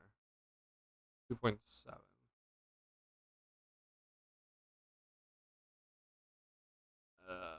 Fudge. So I'm sorry. I'm just trying to see if there's a way I can just get like D Santos only as like the salary matching, and so like automatically I mean we're already at 23 million here, and this is already frustrating enough. But if it's 23 million, how much would this be? This is still not enough. Okay, this is okay. So, this is so frustrating, man. Sorry, I keep going up by 500k, so bear with me for a second. I just don't want to do the math in my head because I'm just being lazy about it. So this would be 2.2. This might barely work then if I just can do Guy Santos now and use the trade player exception for it by 9k, of course. So it would be around here basically. It'd be like Kuminga would make 23.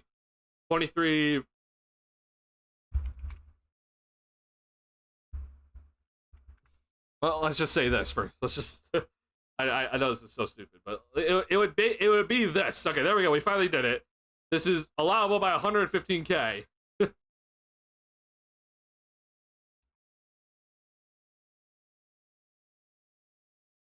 So basically be 24.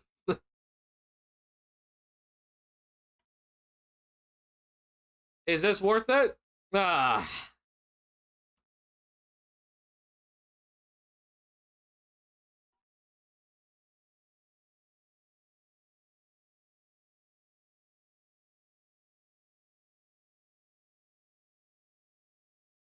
And again, ignore these. It would be this would be close. It would be these would be lower a little bit.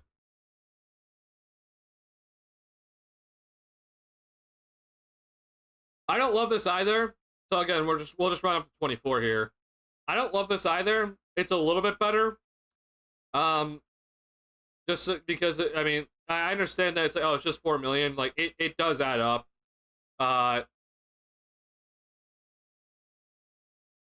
I might be a little bit more open to it, but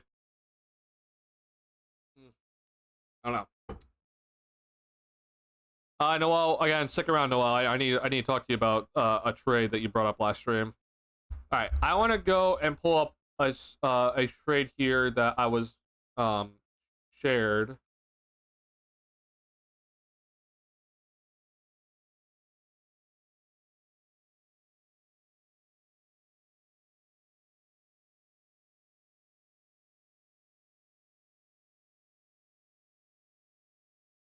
Okay. So, unfortunately, I don't know if this person. I'm gonna have to message this person honestly after, because I don't. Yeah, I unfortunately I'm not able to see them, so I'm gonna give them the credit later. But I don't know if I am allowed to even share it. Or sorry, share who they are. So here's a trade that I was shared. That I do find intriguing. Now, I want to hear your guys' thoughts on this, because this is obviously the talk of the town right now. Like getting Kuminga for the Bulls. I'll zoom in for you guys a little bit. Oh, I zoomed in on the wrong page. Whoops.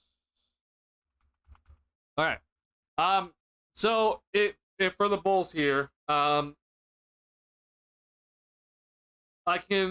not in love with this Kuminga contract either, but it is over 3 years instead. So it's a little bit less harsh on the team. But it's still a lot of money. The Bulls in this sort of deal will be getting Gabe Vincent and Maxi Kleber. Nothing special there. Maxi Kleber is nice, but he's coming off an injury. So yeah, nothing too special. So the Warriors in this sort of deal, and this is the reason why I would say no to this right off the bat. But the Warriors, they would be getting in this deal. They'd be getting Nikola Vucevic, Patrick Williams, Javon Carter, the Portland pick, and then our 2027 first-round pick, top 10 protected. And then the Lakers would get Buddy Hield, Guy Santos, and Kevon Looney. And I won't lie, bro. I hate this overall. If you're wondering where I'm personally at, I am not going to be giving up any of our own picks for Jonathan Kuminga. Like, that's something that I am definitely not going to be doing that. I also, as Darius is just bringing up here, the odds that someone is going to be taking Patrick Williams, his contract, is probably very low. But I personally I would not give up these picks if I was the Bulls. Now, could I be convinced to give up the Portland pick? Maybe. But I am not going to be giving up any of our own picks. There's no shot in the world. There is no way in hell I am giving up any of our own picks. That is definitely something I'm a little bit like, ooh, I don't like this. So I'm going to message this person to see if I'm allowed to share who they are. But I hate the idea, because you're giving up Vooch, and I understand that the whole idea is like, whoa, you're giving up P. Will, so you gotta give some sort of like, incentive to take P. Will's contract. But I don't think it's worth it for Jonathan Kuminga. He's too much of a question mark for me to be like, yeah, we're gonna give up a future 2027 first round pick for him. Like, no thanks, sorry. So yeah, I just want to make it clear, I'm not a person that's going to be looking to give up picks in a Kuminga deal, ideally. I know it makes it a lot more difficult to get Kuminga, but that's just my kind of world I look at. Portland pick in second, maybe. Even then, I don't want to give up a second, but maybe. Yeah. Kind of just comes down to how much you value Kuminga. I don't really value him too highly. Again, if I could get Kuminga for Vucevic, obviously, yeah, I'm going to take that. But he is a pretty big question mark in my eyes. Don't really know what he's going to turn into. I know a lot of people are just like, oh, he just needs a bigger role. I question that highly. He kind of got a bigger role for a good portion this year and was very up and down. So I'm not a person that's really convinced, like, oh, he just needs to change the scenery and he's going to fix everything. Like, he has a lot of things he needs to work on. Talent's there. I'm not denying that, but that's a lot of money to be just kind of thrown at a guy that I don't think is very convincing in terms of what he's done so far. So no, it's just kind of how much people value him currently and how much you think the upside is there. When it comes to Kuminga, so yeah, not loving it personally.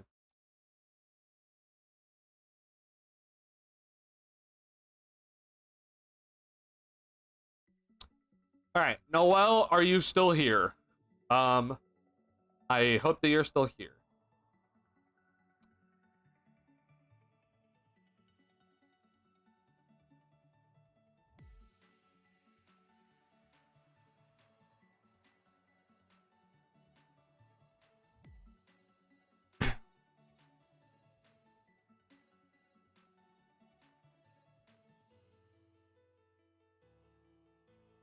Doesn't seem like it. I'm really upset. I'm sad about that. Okay. Maybe next stream then, if he is here. I was gonna go over he brought up Suns, Spurs, and Bulls trade. Now I don't know if the exact pieces that he mentioned would be in the deal, but I thought it just wasn't that realistic, just because I thought the Suns would look for something different. But seems like it could be a possibility here. Now, last but not least, I do want to talk about this. Is the last trade we're going to be talking about here. First and foremost, I want to bring up a tweet. If you follow me on Twitter, I hope you saw this. But there was this tweet that I was just appalled at.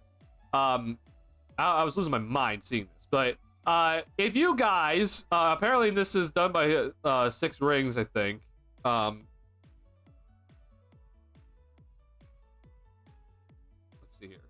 I was done by Bleacher Report.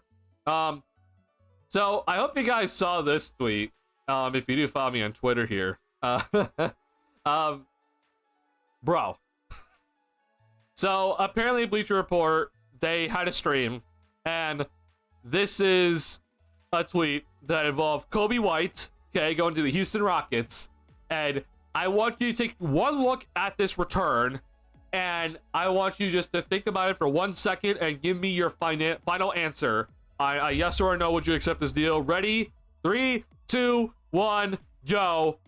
If you have any sort of doubt about thinking of, oh, I don't know about this, I don't know what to tell you. This is insane, okay?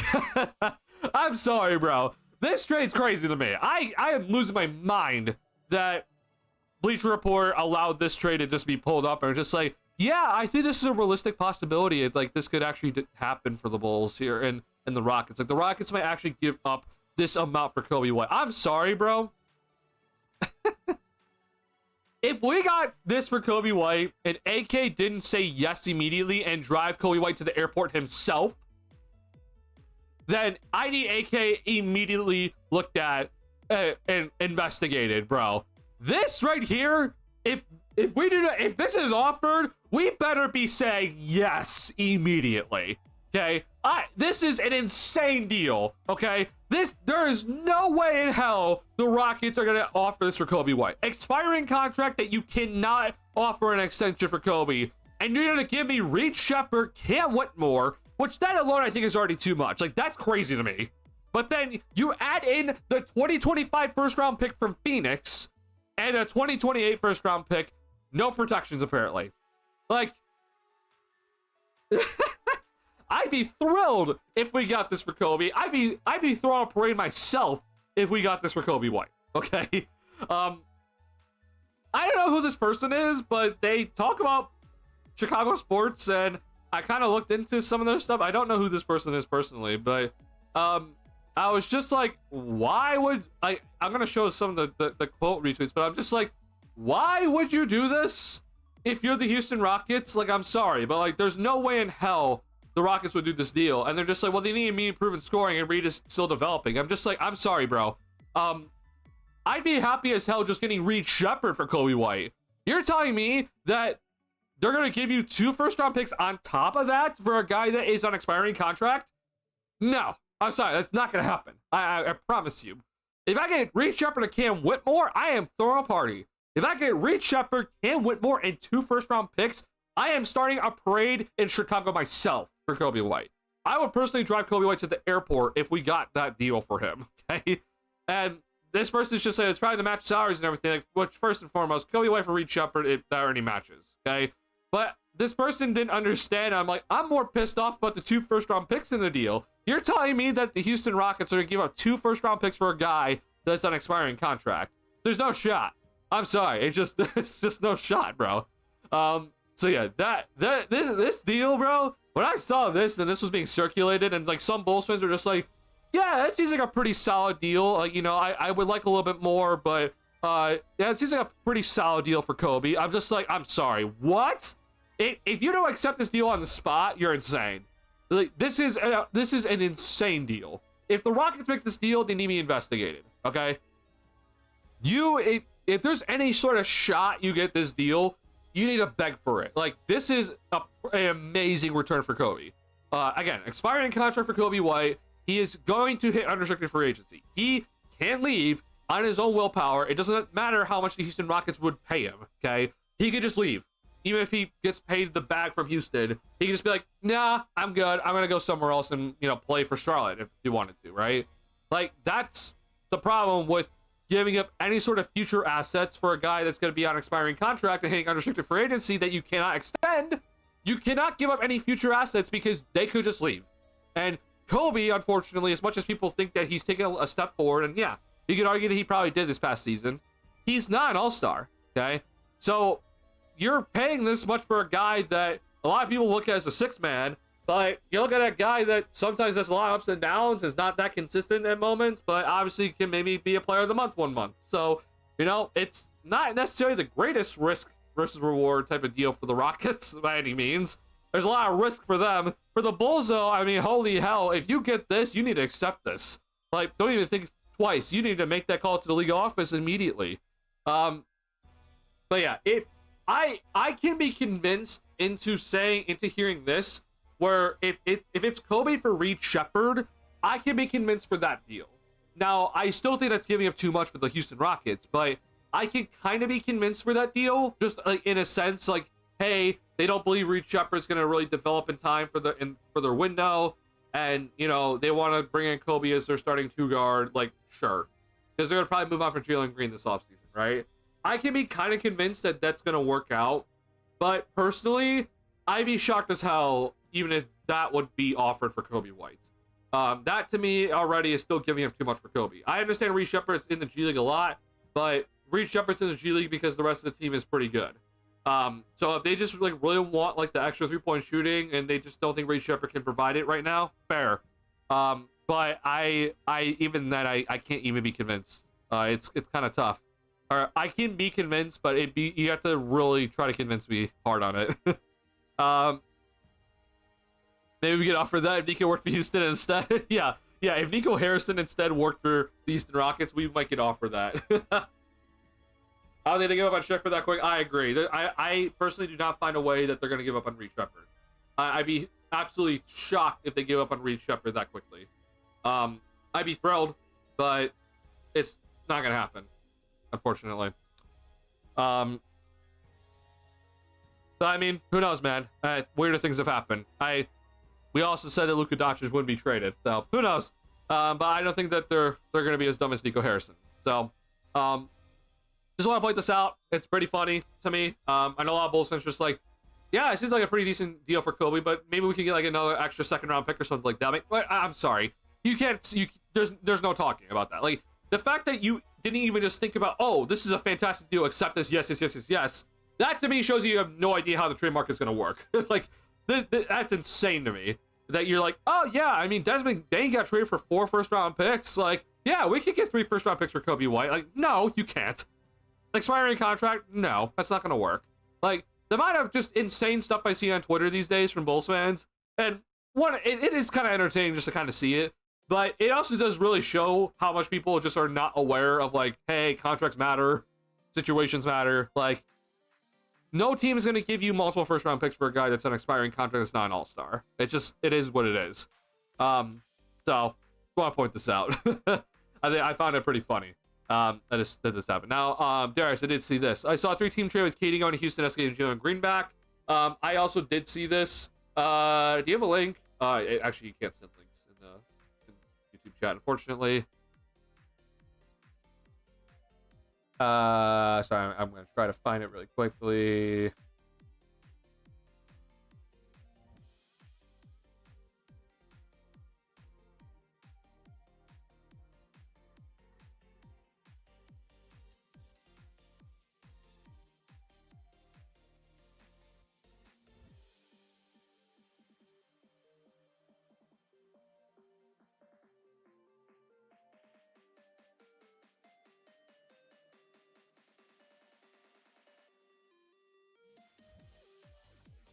Oh, here we go. All right, so now I won't lie, Jake Weinbach, if I'm saying that correctly, he's kind of weird with some of the stuff that he mentions, but he's not exactly the most in tune with some things. But he did kind of just throw out this idea of a trade first to get Jalen Green. So here's the deal. So it does seem like Houston is trying to get Kevin Durant from what we've heard. I still think that KD is probably just going to end up with the Spurs, and a deal might already be agreed upon, but they just can't do it yet. Because we're still in the 2024-25 season technically with contracts. So I think they might just have to wait until the 2025-26 season hits and then, do it with those contracts. But here's the deal. So Rockets acquire Kevin Durant. The Suns receive Nikola Vucevic, Jabari Smith Jr., Lonzo Ball, the number 10 pick from via Houston. Okay. The Bulls received Jalen Green and a 2027 first round pick from Utah, Cleveland, or Minnesota from Phoenix, right? So we obviously saw that the Phoenix Suns they now have a pick that they can trade. It's not going to be that valuable, right? Because they traded away a pick just to get just some kind of measly pick back just to have so that they can trade another pick away. So it's not that valuable. But it is a first round pick. So in essence, though, if you're the Chicago Bulls in this deal, right? If you're the Chicago Bulls, you're giving up Nikola Vucevic and Lonzo Ball. And so if you told me that, hey, if I would give up Nikola Vucevic and Lonzo Ball and I would receive Jalen Green in a first round pick, like that alone, absolutely, I think that's a pretty solid deal right off the bat. The one thing that I will mention, though, is that I would probably look to trade Jalen Green pretty quickly after this. I don't want Jalen Green on this roster. He is interesting. He is intriguing. But I do legitimately think that he is just a poor man's LaVine, and he's not going to ever be LaVine on offense. So he doesn't have the scoring efficiency, at least in my opinion. And I know he seems to have the talent, but I think he just more so has the athleticism, and I don't know if he has like the feel for the game and the on-ball creativity to consistently be a 20, 24 plus point per game scorer on good efficiency. So I would personally look to try to get rid of Green quick. Now I don't know who would take his contract and him. Like he isn't making a ton of money, and it's not like he's making the worst contract. Like he's on a contract that like makes him like $33 million a year right now, I think. Yeah, or currently right now, but then $36 million for next season, and then $36 million for the season after, with then a player option after that. So actually, that's a worse contract than I thought it was. My bad. I thought his contract ended after this year, but it actually ends after this year, which is not ideal. But either way, though, I don't want the $36 million on the books, just straight up. Like that's just not something I want. So I don't know. Overall, it does sound fine, but I am a little bit concerned just about taking on Green's contract, just then not be able to move him. And if you're wondering about stats for Jalen Green, just really quickly, I know this is spot track stats, it's a little bit different, but good news is that he's relatively healthy player. So if you're worried about him missing time, he typically doesn't miss time, so that's a good news. But 0.1 points per game this season, for let's just say 5 rebounds and 3.5 assists. Like that's okay. I would like a little bit more of assists from him, but it's meh. The problem is always for me though is that his field goal percentage is much lower than I think it should be. Not saying that he needs to be like 48, 49% or like 50 how LaVine can score, but I do think that he needs to at least shoot 45%, and for some reason he's not able to do that. Some interesting shots that he takes for sure. 35% though from 3-point range is a career high, so like hey, that's a good sign.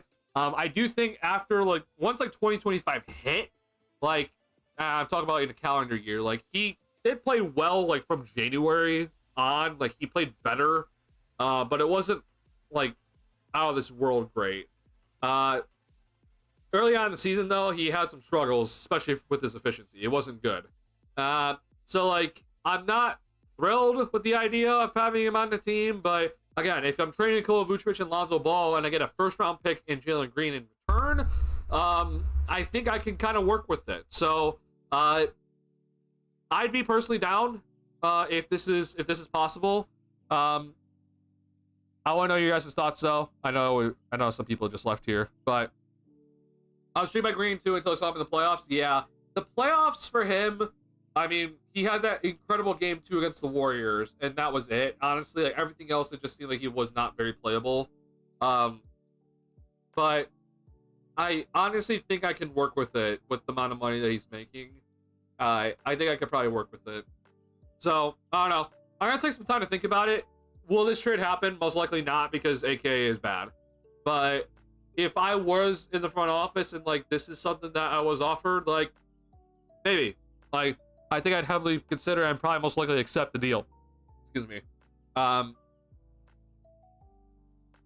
assuming that financials work, which I think they do, yeah, mathematically, yeah, this would work financially. Yeah, I'd be for it. It would again cut into the cap space, but I can live with that. I think I'd be able to try to trade him at the deadline this year if I was able to take him. So I don't know. Just thoughts. Overall, though, I do think we kind of get the better end of the stick of the deal. Won't lie.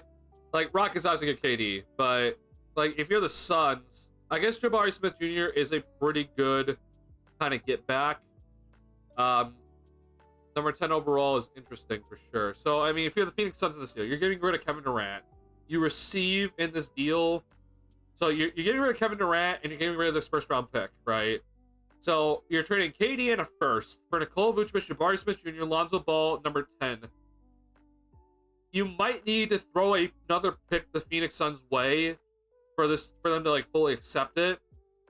But honestly, it's not awful. Maybe they want another player as well, but it's not terrible, and it probably gets them out of the second apron. If I'm not mistaken, I have to look at it though. It's not a horrible idea.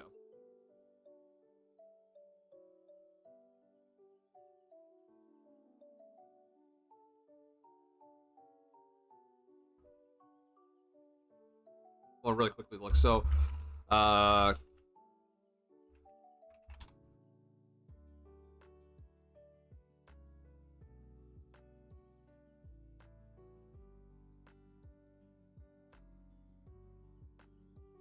god, I scroll past Houston. So stupid. Okay, so to Brooklyn, Phoenix, 1 through 4. Swap Brooklyn. God.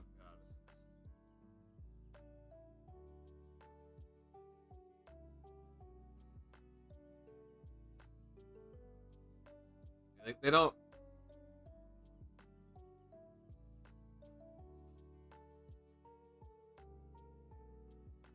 So they throw back Phoenix's first. This would be involved. Okay, wait. Sorry, hold on. Now I'm confused. So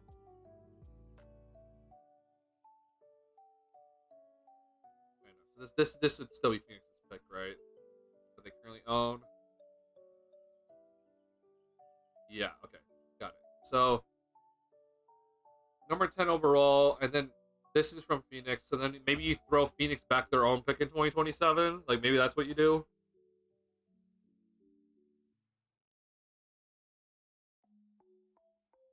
Maybe that's what you do.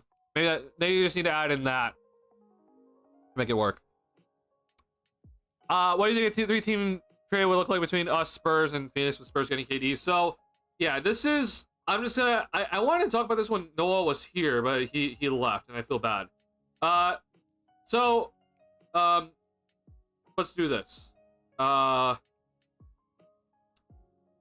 no, I honestly think Noah was on the right track. Like if you're wondering, like I honestly think he was almost there.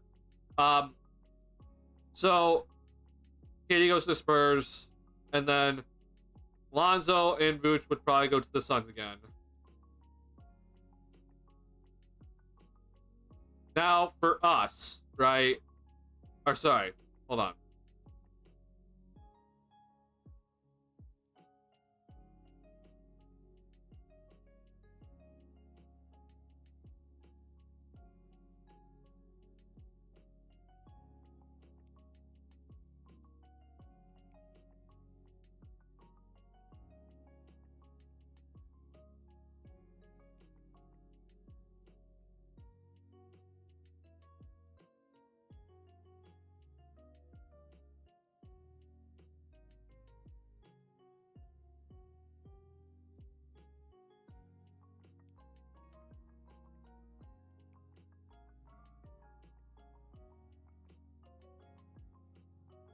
I'm trying to figure out for the Suns here, like, how much would they value Vooch if it really came down to it, right?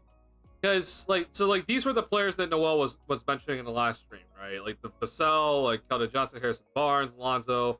Like, how much do the Suns value Nikola Vucevic? Like, that's kind of like my biggest concern of it all. Is like, do the Suns really value Vooch? Like, I understand that they're probably looking for a starting center, but like Nikola Vucevic, I mean, like, I've been adamant I'm not the biggest fan of Vooch. Like, I'm not. I don't think he's that valuable. But like, you know, who knows? I don't know what they think.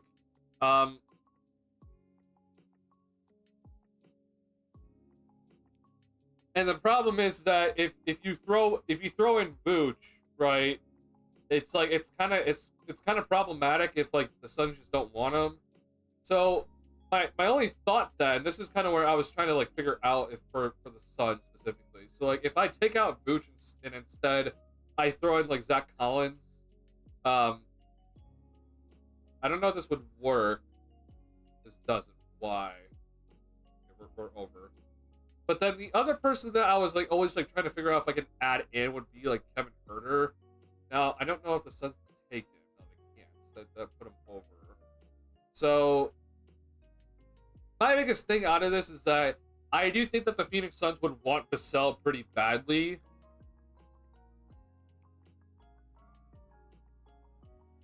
And so then it's like, oh shit. So then I would have to throw Lonzo also to the Suns. No, even this doesn't work. Oh shit. And we can't add in contracts. Like, oh god, it's so cooked at this point. That's rough. It's honestly, it's pretty rough. Like, if you're wondering, like, I would love Vassell. Like, if I could get Vassell instead, and like I throw Keldon Johnson the Suns' way, like this would be the ideal scenario. But like this is not going to happen, right?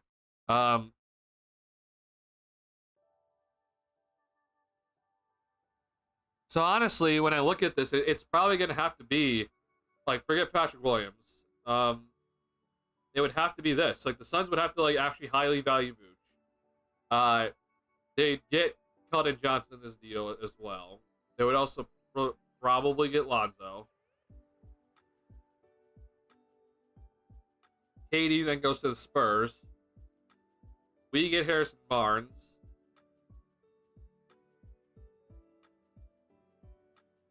Wait, no, I fucked up.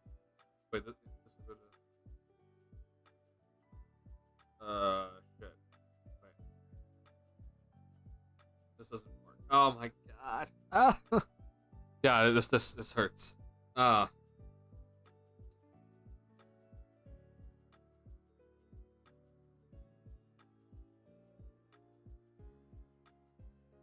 Honestly, I don't know what they value. Like, in a perfect world, it's this, right? Like, we get both Keldon Johnson and this doesn't work. Why? Over. Huh? How are we over? Oh. Not even then, this doesn't work. Oh god. Sucks.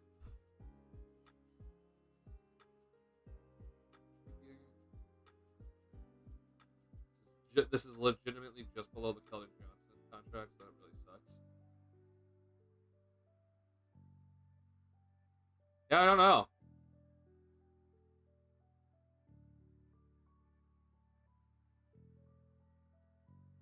So wait, it would have to be this then, right? Like, I think, does this work? This doesn't work either. Wait, what was it that? Now I'm forgetting what Noel had in the last stream. I maybe involve you will instead, but it's rough. Like, I don't really know what else you could do here. This works. So we need to remove money from here, right? So then, like, this is the way we can get under. Like, this doesn't work obviously because this is over. Oh god. So if I trade him to the Spurs instead, then this would work. Like, maybe this is it. Like, it would be... I think honestly, this is the most likely scenario. If it was between these three teams, yeah, and obviously again we're talking about picks here, right? But we would get Harrison Barnes and Keldon Johnson. They get Vassell, which is the big key factor, and then they would take Vooch, right? Lonzo and KD to the Spurs, which that makes a lot of sense for them because they just lost Vassell and they also lost Keldon Johnson. So like getting Lonzo would help them a lot. And then obviously we need to throw in the picks, right? Like you know, I'm not gonna be adding in picks here, but this would be it, right? Getting Vassell for the Suns would be huge. Like they desperately need a Vassell on their team, and I honestly think they highly value him. Maybe I'm wrong, but they would highly value a guy like this, and then you would get Vooch as well as your starting center. This does not take you out of the second apron, but it would get you a lot closer to taking you out of it. So you're still 7.3 million out of it, or still in it. So there's a way to get out of it at this point. Then they'd be able to trade other people. I mean, let's just see here. Like, yeah, get rid of Royce O'Neal, get rid of Cody Martin, get rid of Misic. Like, there's definitely ways to then get out of the second apron then for them. So I think this would have to be it then, Darius. Like, I think this would be the deal. We get Johnson, Barnes, Spurs get Lonzo and KD, and then the Suns get Vassell and Vucevic. Again, this is not involving the picks yet, but this would have to be the way. Now, if you're wondering for the Bulls, right? Like, I think it's an absolute win if you trade Nikola Vucevic for Keldon Johnson or Harrison Barnes. Like, that's a win. Trading Lonzo Ball for Keldon Johnson or Harrison Barnes is also a win, at least in my opinion, just because Lonzo's health is very much a scare. So there is still, like, I know there's some smoke behind this right now because there is some talks about, or there seems to be some rumors out there that these three teams are talking. I just think that there is most likely going to be a way that the Suns find some other deal where it feels like they're not getting, like they might feel like they could get more. Because I won't lie, I kind of feel like if I'm looking at this sort of deal, now granted, I think the Suns are obviously they're not in the best position right now because they don't have the leverage. But like, if I'm looking at this deal, I think the Bulls fleeced. I think the Spurs did pretty well, and then I'm looking at the Suns as like, hey, at least you got Vassell, but like taking Vooch is like an absolute L. Like, I'm sorry, that's just an absolute L if you have to take Vooch. That's kind of the way I look at it. So I'm just like, maybe the Suns find a better deal than this, but I mean, if I was the Bulls, I'd be absolutely thrilled if this was possible. So again, we haven't added any of the picks yet, so it could look a lot different if we have the picks involved. But yeah, even with 1 year left in this deal, I think because reminder, the Suns are not going to be trying to like tank or anything, right? So they're going to still try to be like decent, and I think Vucevic is just not a good center for them. Like, do you have Devin Booker and Bradley Beal on your roster? You need a center that's going to actually play some defense, and Vooch is not that. So like, yeah, it's 1 year left on his deal, but I think you can find some. Like, actually, here, let's see if this works. Like, if I can just if they'll take Zach Collins instead, does this I don't know if this works. No, this doesn't work. Damn it, man. 900K. Stupid.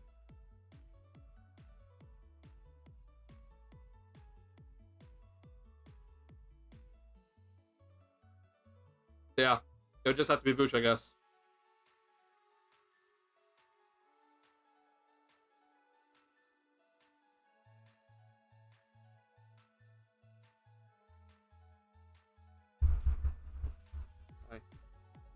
I mean, if you're wondering why if it's like, oh, it's like salary dumping, it is, but Katie's also on the last year of his contract, right? For Phoenix, though, obviously, like, there's no reason to tank, right? You don't have your pick.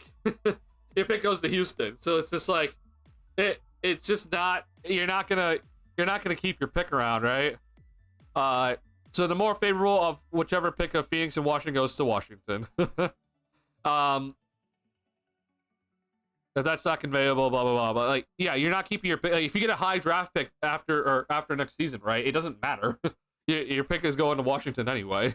So yeah, there's no reason to really tank it all, honestly.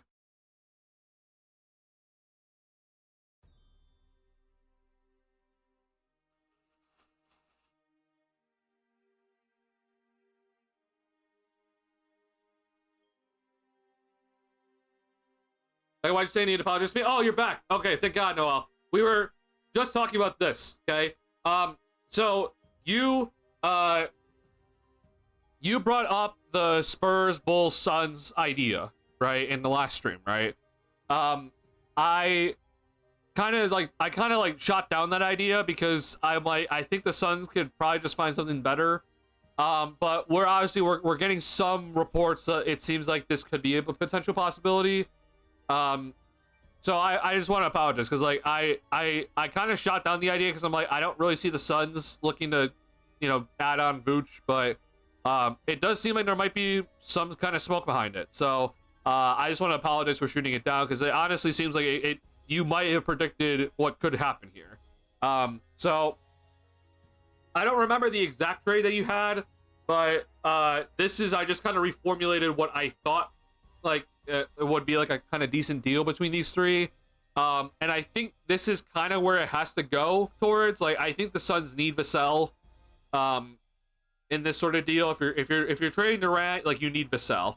The problem is obviously they're getting Vucevic, but it's like, hey, if you want Vassell, you have to take Vooch. And I think that's kind of just like the math behind it of like, all right, yeah, we'll take it. It's not ideal, but like, we'll take him. The Spurs, they get Kevin Durant, Lonzo Ball. They're trading in this trade. They'd be trading Harrison Barnes, Keldon Johnson, and Vassell. So getting Lonzo Ball back would be pretty big for them. And then obviously KD. And then the Bulls, I mean, this would be an absolute win for the Bulls. If the Bulls are able to pull this off and you're able to trade Lonzo Ball and Nikola Vucevic for Keldon Johnson, Harrison Barnes, that's an absolute win.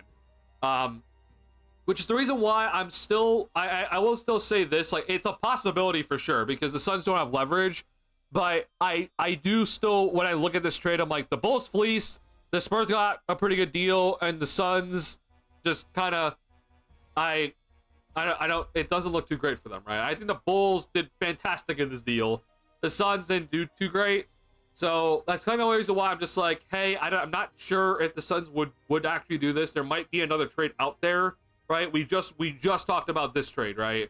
Like, the Rockets, like the Kevin Durant and Rockets deal, right? Like, I think you can make an argument that this is better for the Suns. They're not getting Vassell. I think there's an argument to be made that this is better for the Suns.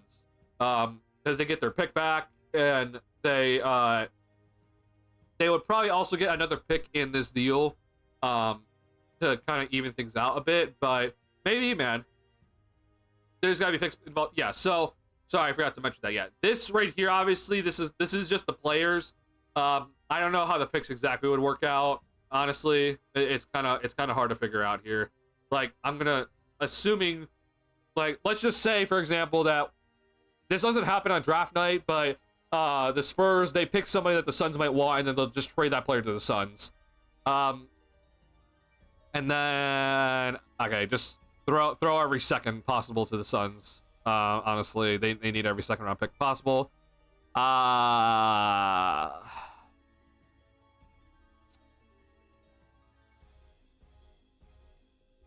Are they able to throw this in as well? Like, it would have to kind of be this, if I'm not mistaken. So the Suns would get the 14th overall pick this year. So whoever the Spurs drafted, they don't sign him to that rookie contract, and then they send their rights over to Phoenix before they sign the contract. And then some second rounders, and then the 2027 Atlanta first rounder. Like, yeah, I could probably see that working out, honestly, for the Suns. So maybe this is the deal, right? You get Vassell, Vooch is an L, but you take the L, but you get 2 first-round picks out of this deal and a couple of extra seconds. Like, not bad, right? That obviously makes it a lot better looking. Yeah, I could be convinced. I could definitely be convinced that this is a possibility. So, yeah, shout out to you, Noel. I shot it down, but because I think the Suns can find something better, but maybe not. Like they're kind of in a bind, honestly. Like because they're in the second apron, like their options are just so damn limited that they might be kind of forced to just kind of do something like this. So yeah, shout out to you, man. You might have actually predicted what could happen here. So we'll keep an eye on and see if it actually does come to fruition.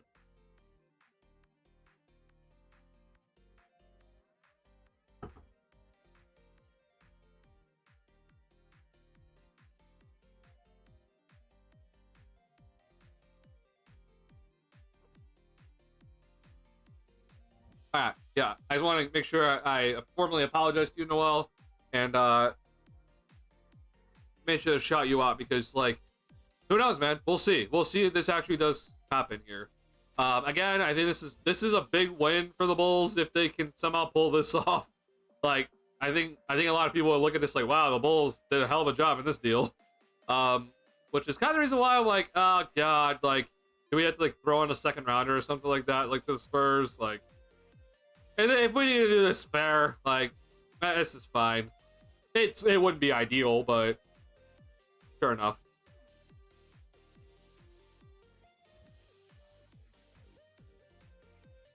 All right.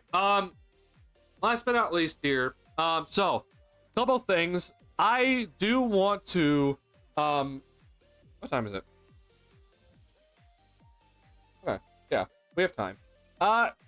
How many of you right now, I know there's not that many people here right now, but how many of you right now would be interested in heading over to my Twitch stream when I end this stream right now?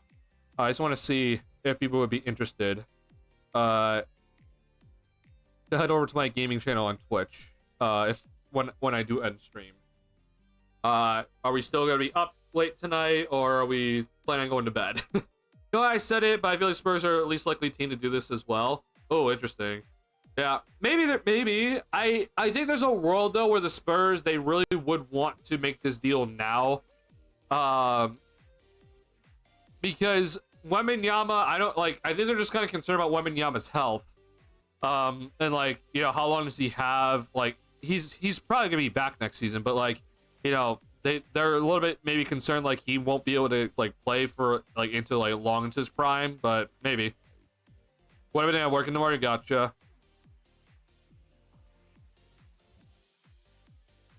All right.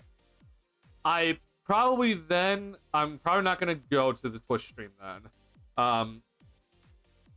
Well, I'll probably do it a different day then, later in the week here. I have some time later in the week here, so. That's all good. All right. Last but not least, though, we gotta talk about the finals, man. We have not talked about the finals yet. And since the stream has started, we just talked about all Bull stuff. So, Thunder won the last game. They've won Game 4 and Game 5. I won't lie, bro, man. I think the Pacers blew Game 4 like really badly. I really thought the Pacers were gonna win Game 4. Like everything seemed like it was all in their favor. The Thunder were really struggling to score. They had like 10 assists all night. Like they were. It was basically just like we're praying to God that Shea, J-Dub, and in that game Alex Caruso were gonna score enough points for us just by themselves, all self creation, etc. Just to give us enough points to win this game, and they had to solely rely on their defense.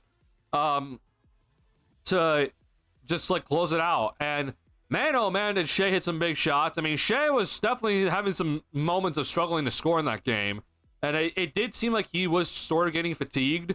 But shout out to Daignault for changing his rotation to, you know, put Shea in like different rotational spots, and to have him conserve a little bit more energy so he had a little bit more to give at the end of the game. And it paid dividends, man. Like Shea hit a massive three, and then he hit the step back to take the lead. Like that was why Shai Gilgeous-Alexander is the MVP. But honestly, man, I think the Pacers, they blew it. I go back to the end of the third quarter where they missed 3 free throws. Like that was massive that they missed those 3 free throws. The fourth quarter could have gone better. They had some pretty stupid turnovers, including by Haliburton. Like Haliburton, the guy that does not turn the ball over, he had some bad turnovers in that fourth quarter. But then the Pacers offense also just kind of died in that fourth. We saw too much Nembhard isolation. You know, if Haliburton isolates, it's one thing. If Nembhard's isolating, then that's another issue. So to see the Thunder really somehow steal that game, I honestly think that it kind of was like a major blow to the Pacers' overall mental. And so then come game 5, which heading into game 5, I was thinking that the trend that neither of these two teams have lost back-to-back games. So I was thinking to myself, like, hey, like, maybe the Pacers continue this trend and they win game 5, like, kind of crazy, even though it's on the road. Pacers have been great on the road in the playoffs anyway, but Aaron Wiggins, for some reason at home, is just a different player. Caruso had a pretty significant, impactful game. We saw J-Dub go for 40, and the Pacers just lost J-Dub, man. Like, the way that the Pacers lost, like, Benedict Mathurin in game 3, and, we saw, like, the Pacers, the way the Thunder lost Benedict Mathurin in game 3, with, like, back cuts, and like, and it wasn't just Mathurin, but, like, a lot of Pacers were getting back cuts of the Thunder in game 3. It was similar in game 5, where the Pacers just kept getting back cut by, like, J-Dub, and J-Dub was just relentless in attacking, and he had a phenomenal game. SGA continued to have his great game. And so those two combined scored 71, and it's just like, oh man, like it might be over. So big news obviously is that Halliburton is injured, and so he has the calf issue. Are we back? Sorry, it said my chat disconnected. I was just like, wait, what?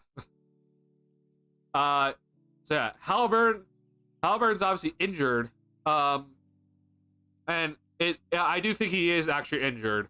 I know a lot of people are like, oh, see, he's not showing up when it really matters. Like, if you're one of those people, like, I'm just gonna point out that you just haven't watched the Pacers all playoffs. Like, clearly Halliburton's not 100%. Now, granted, does that allow him to not score a field goal in game 5? No, he still needs to score a field goal in game 5, but he's just not 100% clearly. So I don't know what his stats is gonna be in game 6, man. I think the Pacers are gonna come out rocking and try to give it to the Thunder early, and home crowds to be a big advantage for all the role players like McConnell, etc. And McConnell almost saved the Pacers in game 5, but I think honestly my prediction of that this is gonna be done in 6 with the Thunder winning, it might come to fruition here, because without Halliburton being 100% or near 100%, like it's a rough sequence for the Pacers now. It's a lot of pressure on Siakam to be the offense, and man, oh man, is that tough. So we'll see how this is gonna go. I think the Pacers are gonna really need the others to show up in game 6 to steal it. Then even if they win it, game 7 is such a difficult game for them, but it's gonna heavily rely on the others. Like, Mathurin has had a pretty bad 2 games, right? He has to show up. Like, there is no ifs, ands, or buts for Mathurin. He has to show up in game 6. He has to come out and play well and be the scoring punch that Halliburton usually is, to at least relieve some pressure off Siakam. And hopefully Siakam's going to be able to get it going. Now, Nesmith, Nembhard, they got to hit their threes. Nembhard's got to be a little bit more of a shot creator. So we'll see, man. It's gonna be interesting. That's why me hope Pacers can pull it out tomorrow. We get a game 7. Unfortunately, I think OKC has them now. I am in agreement. Yeah, I really think that this is probably just it. It really does see. It's gonna suck if this is the end of the Pacers run. Like, this is like one of those like crazy runs that we'll ever see ever. But yeah, it would really suck if this is the end. But I do think that this might be it. Especially not knowing what, if anything, they're gonna get from Halliburton. Yeah. Okay, enjoy this time. What games do you play? No, well, I was just gonna play a game of NBA 2K13 for my career, my 99 overall player. I'm trying to stream on Twitch so I can get the affiliate. There's just obviously, my main priority is this stream, so I haven't been able to stream that much. I only streamed once on that channel, so I was just thinking about it. Yeah, we'll just do a different day. Do you think Carlisle should have held Halliburton out in the second half of game 5 with TJ going and just give Halliburton more rest for game 6? I don't think he should have held Halliburton out for the entire second half of game 5. but I think you should have brought McConnell back in after he had that great run. Like, if correct me if I'm wrong, but McConnell either didn't see the floor in the fourth quarter or like barely played in the fourth quarter. Like, it was just like McConnell came in the third and like did his thing, and then he like was barely on the floor in the fourth quarter, which is just kind of weird. Like, I don't really understand that from Carlisle. And so what I would have done personally is that if TJ had it going again, where like if I brought TJ back in and he had it going again in the fourth quarter, then I would have taken Halliburton back out. But if TJ just didn't have it going, and you know you played him some more minutes and TJ couldn't get going again, then I would have kept Halliburton in there, because then Halliburton's just a bigger threat. Even if Halliburton's not 100%, you could just still use him as a decoy. And that you still need that on the floor, at least for the Pacers. So yeah, I don't understand what Carlisle was doing in terms of not bringing McConnell back in for more, if he did bring him back in, but I don't know if he even did. But I'm fine with Halliburton playing, if that makes sense. Thrust spot. If I had to make a guess, I think Halliburton's gonna play in Game 6. That if I had to make an educated guess here, I think Halliburton's gonna play for Game 6.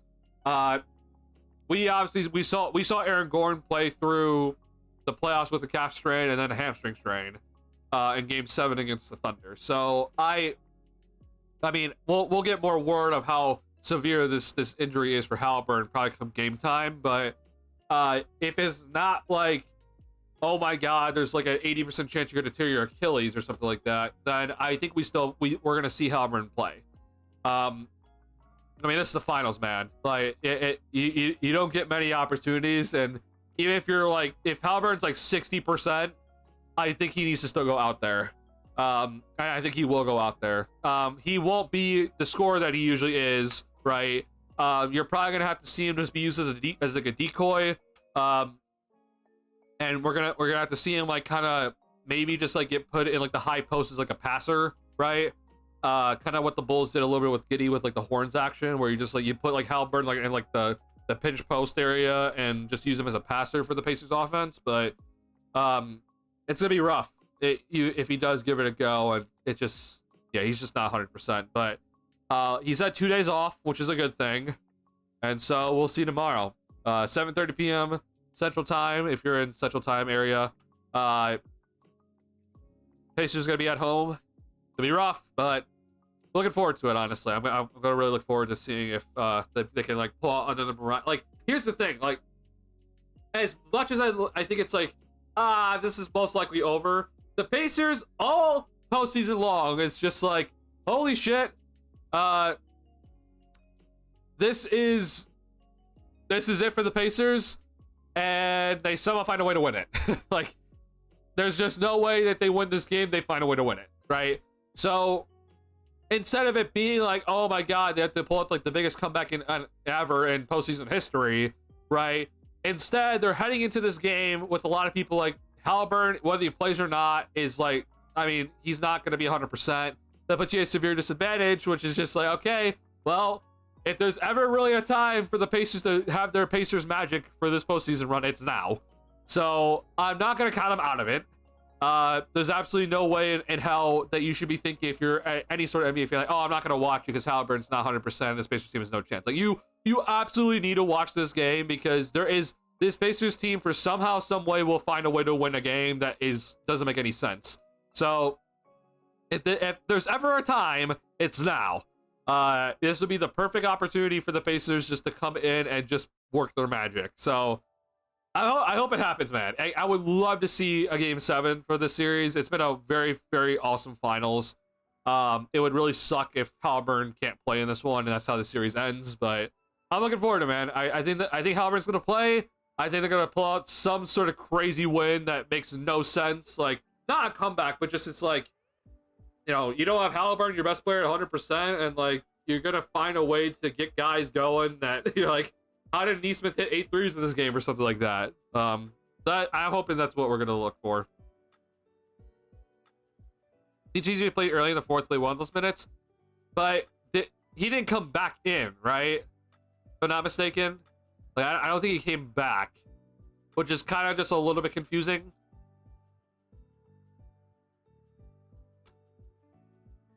He actually played 4 minutes, so he actually got a little bit more time than I thought. He didn't. I don't know if he played well, if you want to put it that way.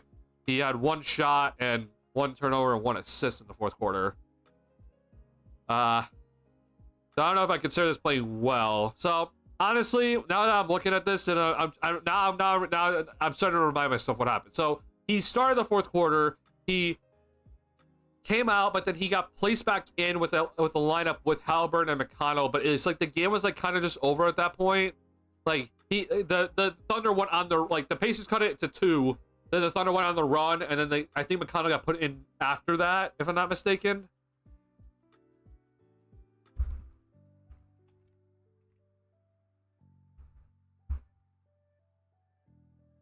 Yeah. Okay. So sorry.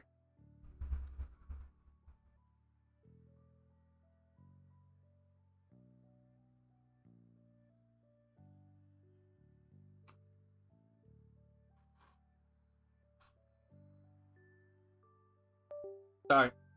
All right. So yeah, McConnell got subbed out at the 10:50 mark, but then, let's see here. When did he come back?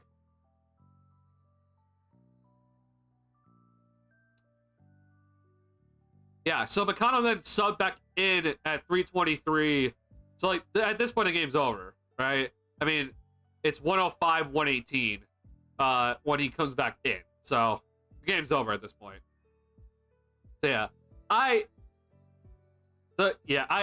a little bit baffled with what Carlisle did with McConnell, because he came out, he didn't come back in for a long time, but he checked back in when the game was basically over. Like, I don't understand it, honestly.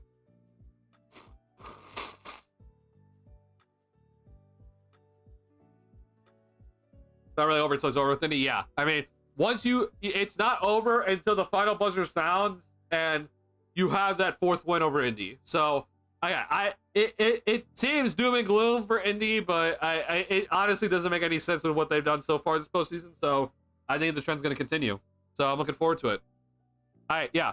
I'll have to look at my schedule for moving forward here. So I'm not available Sunday. Sorry, Sunday is the game. Okay, Sunday is game 7 if we have game 7, obviously. So if we do, let's see.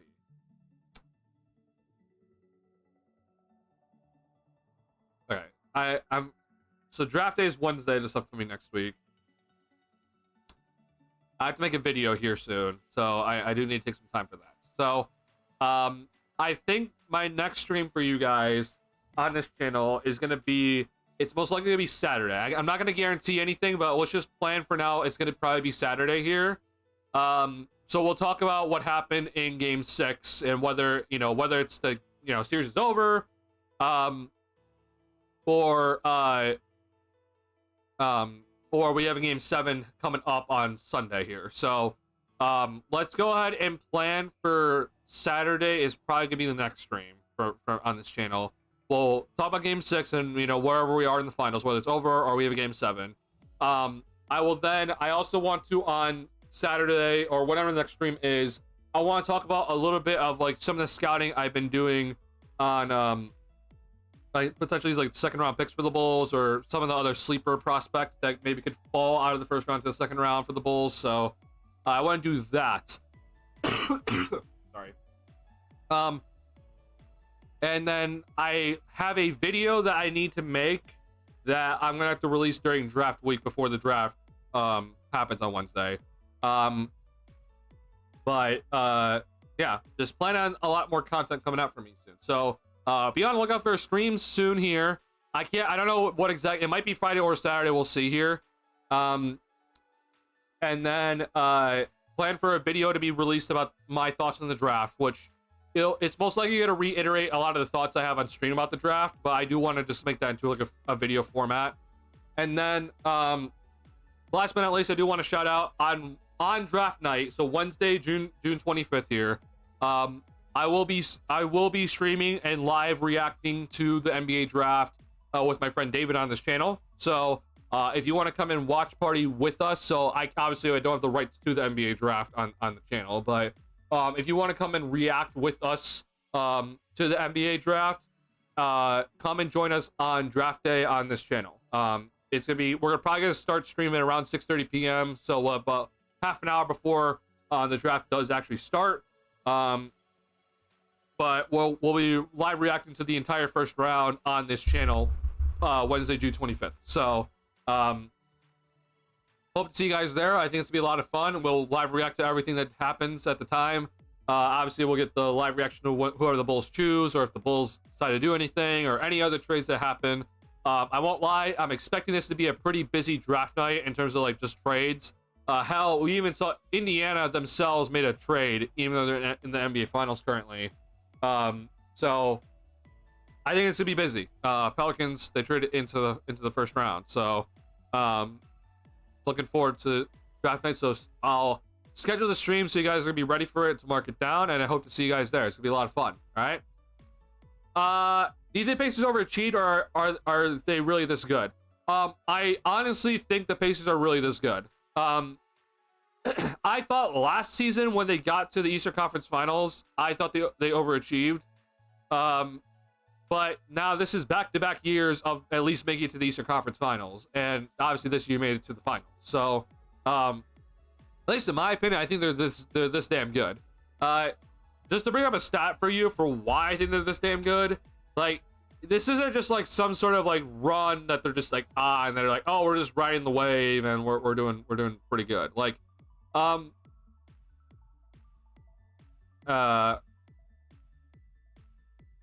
was the June 12th game? Sorry, I need to look at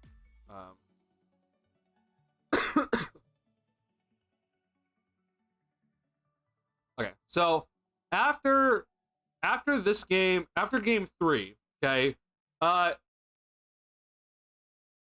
after game 3, man, the Indiana Pacers were 44-16 over their final 60. Like, or sorry, no, excuse me. In their final 60, they are 44-16 heading into the finals. They won 12 of 16 games to get to the finals, okay? And then, but obviously until game 5, they had not lost consecutive games since February. Like, that to me is just like, holy shit. Like, this team is very, very good. It's not just like, oh, this is just some sort of little run here, they got lucky. Like, this team, like, they got out to a bad start, but they then went in their final 60 games of the season, which is obviously a major portion of the season. They went on to win 44 of those games. Like, that's insane. So, for me personally, I do not think this is just some sort of fluke. Like, this to me has shown that they are a very, very good team.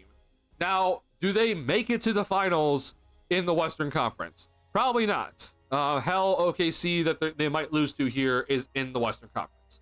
But in terms of the Eastern Conference, you could argue that they were the best team in the final 60 games of the season in the Eastern Conference. I know it sounds crazy, but they got off to the rough start, right? So that's the reason why their record doesn't look as good as like the Celtics or the Cavs. But they were absolutely rolling in the final 60 games of the regular season. Like, that's how insane it was. So I really think that this is just not like a fluke, or just like this is just them getting lucky. This is like them really showing out like, oh no, we're this damn good. And hey, again, back to back at least getting to the Eastern Conference Finals, back to back years. That I don't think is a fluke. Like, you can't tell me like, oh, this is just another easy year for them. Like, I thought that's what it was last season, because hell, we saw the Atlanta Hawks, you know, make it to the Eastern Conference Finals, and then obviously they lost to Giannis that year. But it's pretty damn insane, right? I mean, another stat: since January 1st, 48-19. Like, that's no fluke. That's just how good they are, man. They're 14-5 in the playoffs, and yeah, you've had a lot of like crazy comeback wins, but either way, you're still 14-5 in the playoffs. Like, you've had some really convincing wins in the playoffs too. So I don't think this is a fluke or this is them getting lucky. They're just really damn good, and they absolutely deserve it. Really quickly though, for you, Darius, real quick opinion on Ace Bailey. I'm hearing teams are being scared of because of his attitude, refusing to work out for teams, asking because I saw a rumor the Bulls try to trade up for him if he falls past number 3. So I have been hearing this too. Chicago or CHGO also did cover this, and if you ask Dave on there, he wants the Bulls to trade up for Ace Bailey. Like if he, let's say, falls to 5 or 6, he wants the Bulls to do it. I am definitely concerned with what I'm hearing about Ace Bailey, and you know, hearing that like he's not working out for all these teams. Like I do think that's real. It does seem like that him and his like agency are like, he wants to go to a team that's gonna allow him to like become a star there immediately. Which I'm not thrilled about that, honestly. I really don't like what I'm hearing from all the rumors and noise. Now here's the thing though, we don't get all the info, obviously, and I do think that there is some speculation in all this. Has he denied, you know, workouts from teams? I would not be shocked if that is the case, and honestly, I would almost make a bet that he has denied workouts. Here's the thing, though. Usually, if a player denies workouts from other teams, then it usually means that they got some sort of promise from another team that they're gonna draft them if they're available there. So I don't know who that is, honestly. Like it could be Philly, but I honestly think Philly might not take him at this point. I think they either would want Edgecombe or Trey Johnson at this point. Like I could honestly see them not picking Bailey at number 3, which would make a lot of sense.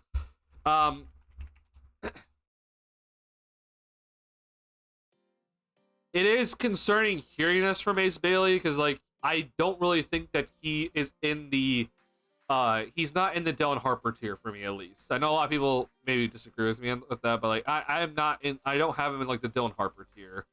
To me, it's Cooper Flag's in his own tier, Dylan Harper's in his next, and it's kind of just, like, 3 through 8, 9, or whatever you want, 3 through 7. Kind of just, like, I don't know. He's in, like, that tier for me. So maybe it's Charlotte. So I don't know. Maybe it is Charlotte. I seriously don't think Ace Bailey wants to go to Utah. So I would not be shocked if he denied workouts for Utah.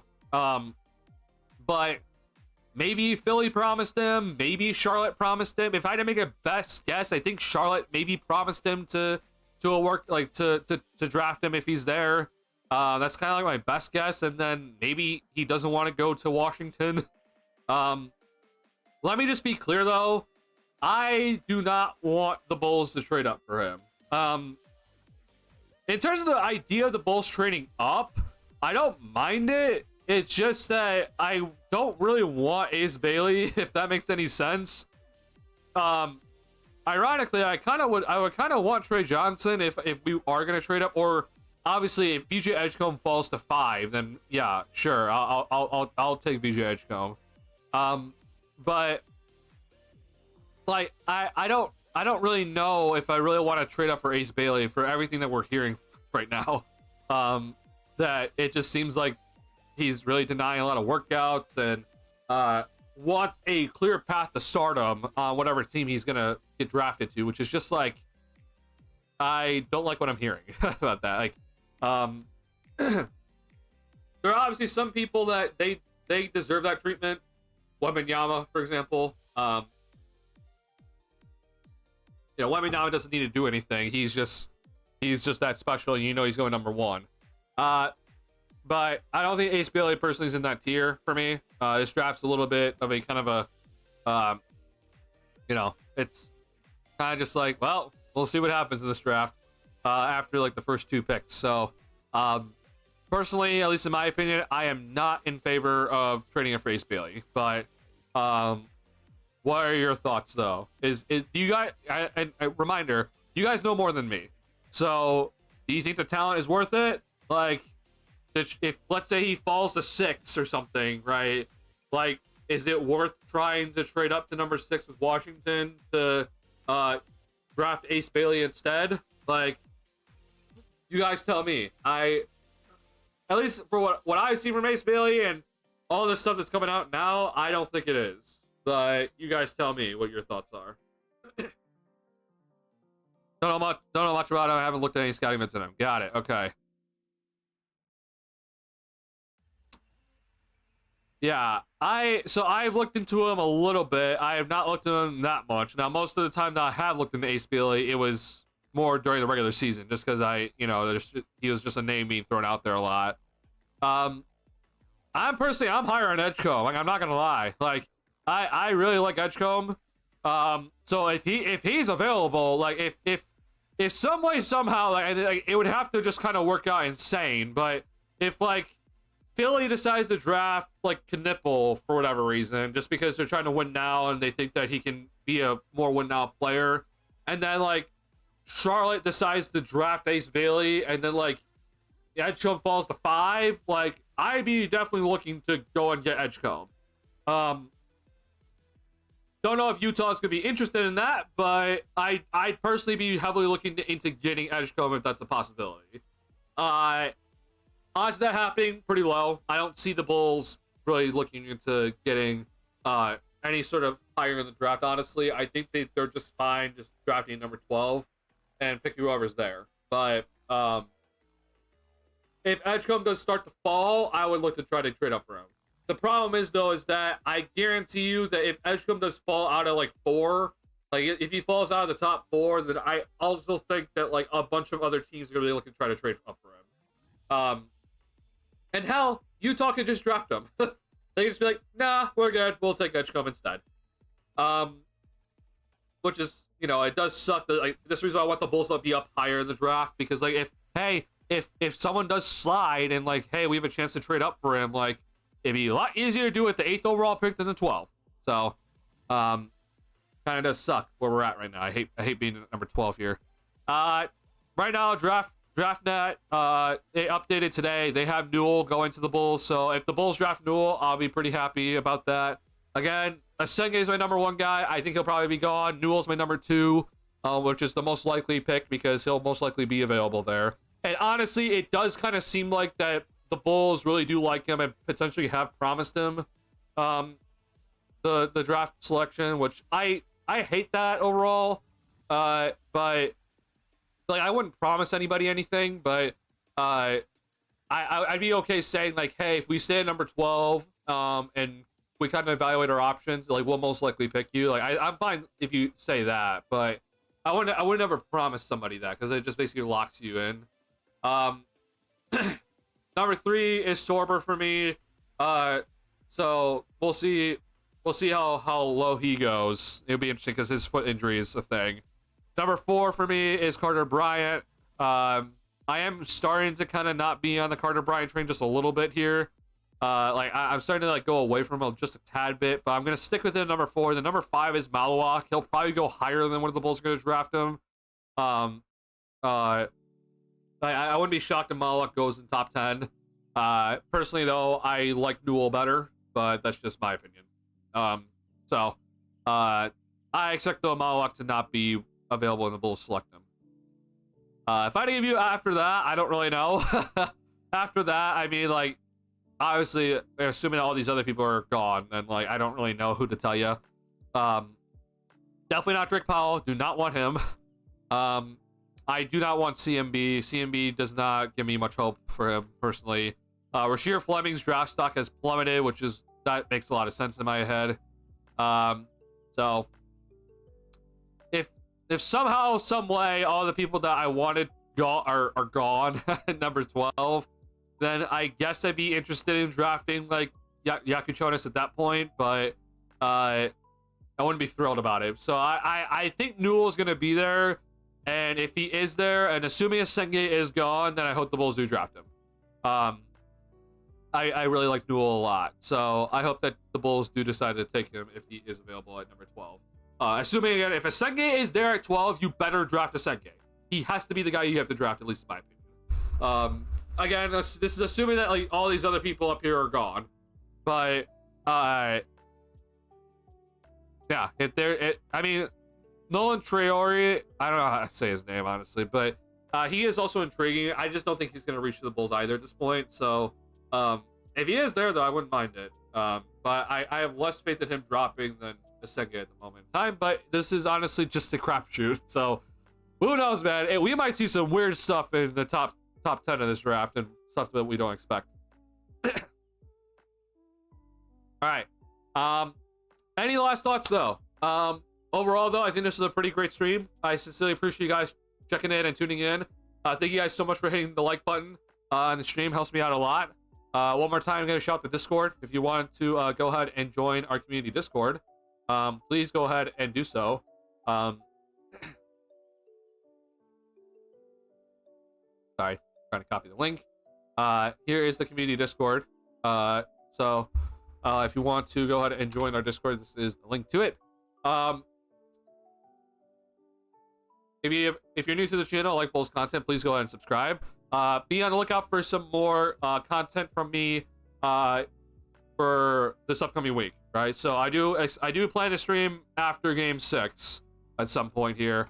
Don't know, I can't give you an exact date yet, but then expect a video before draft night, and then obviously draft night we have the watch party. So please go ahead and come in and tune in for draft night with us, me and David here on this channel. So hope you guys enjoyed the stream. Thank you guys for all tuning in.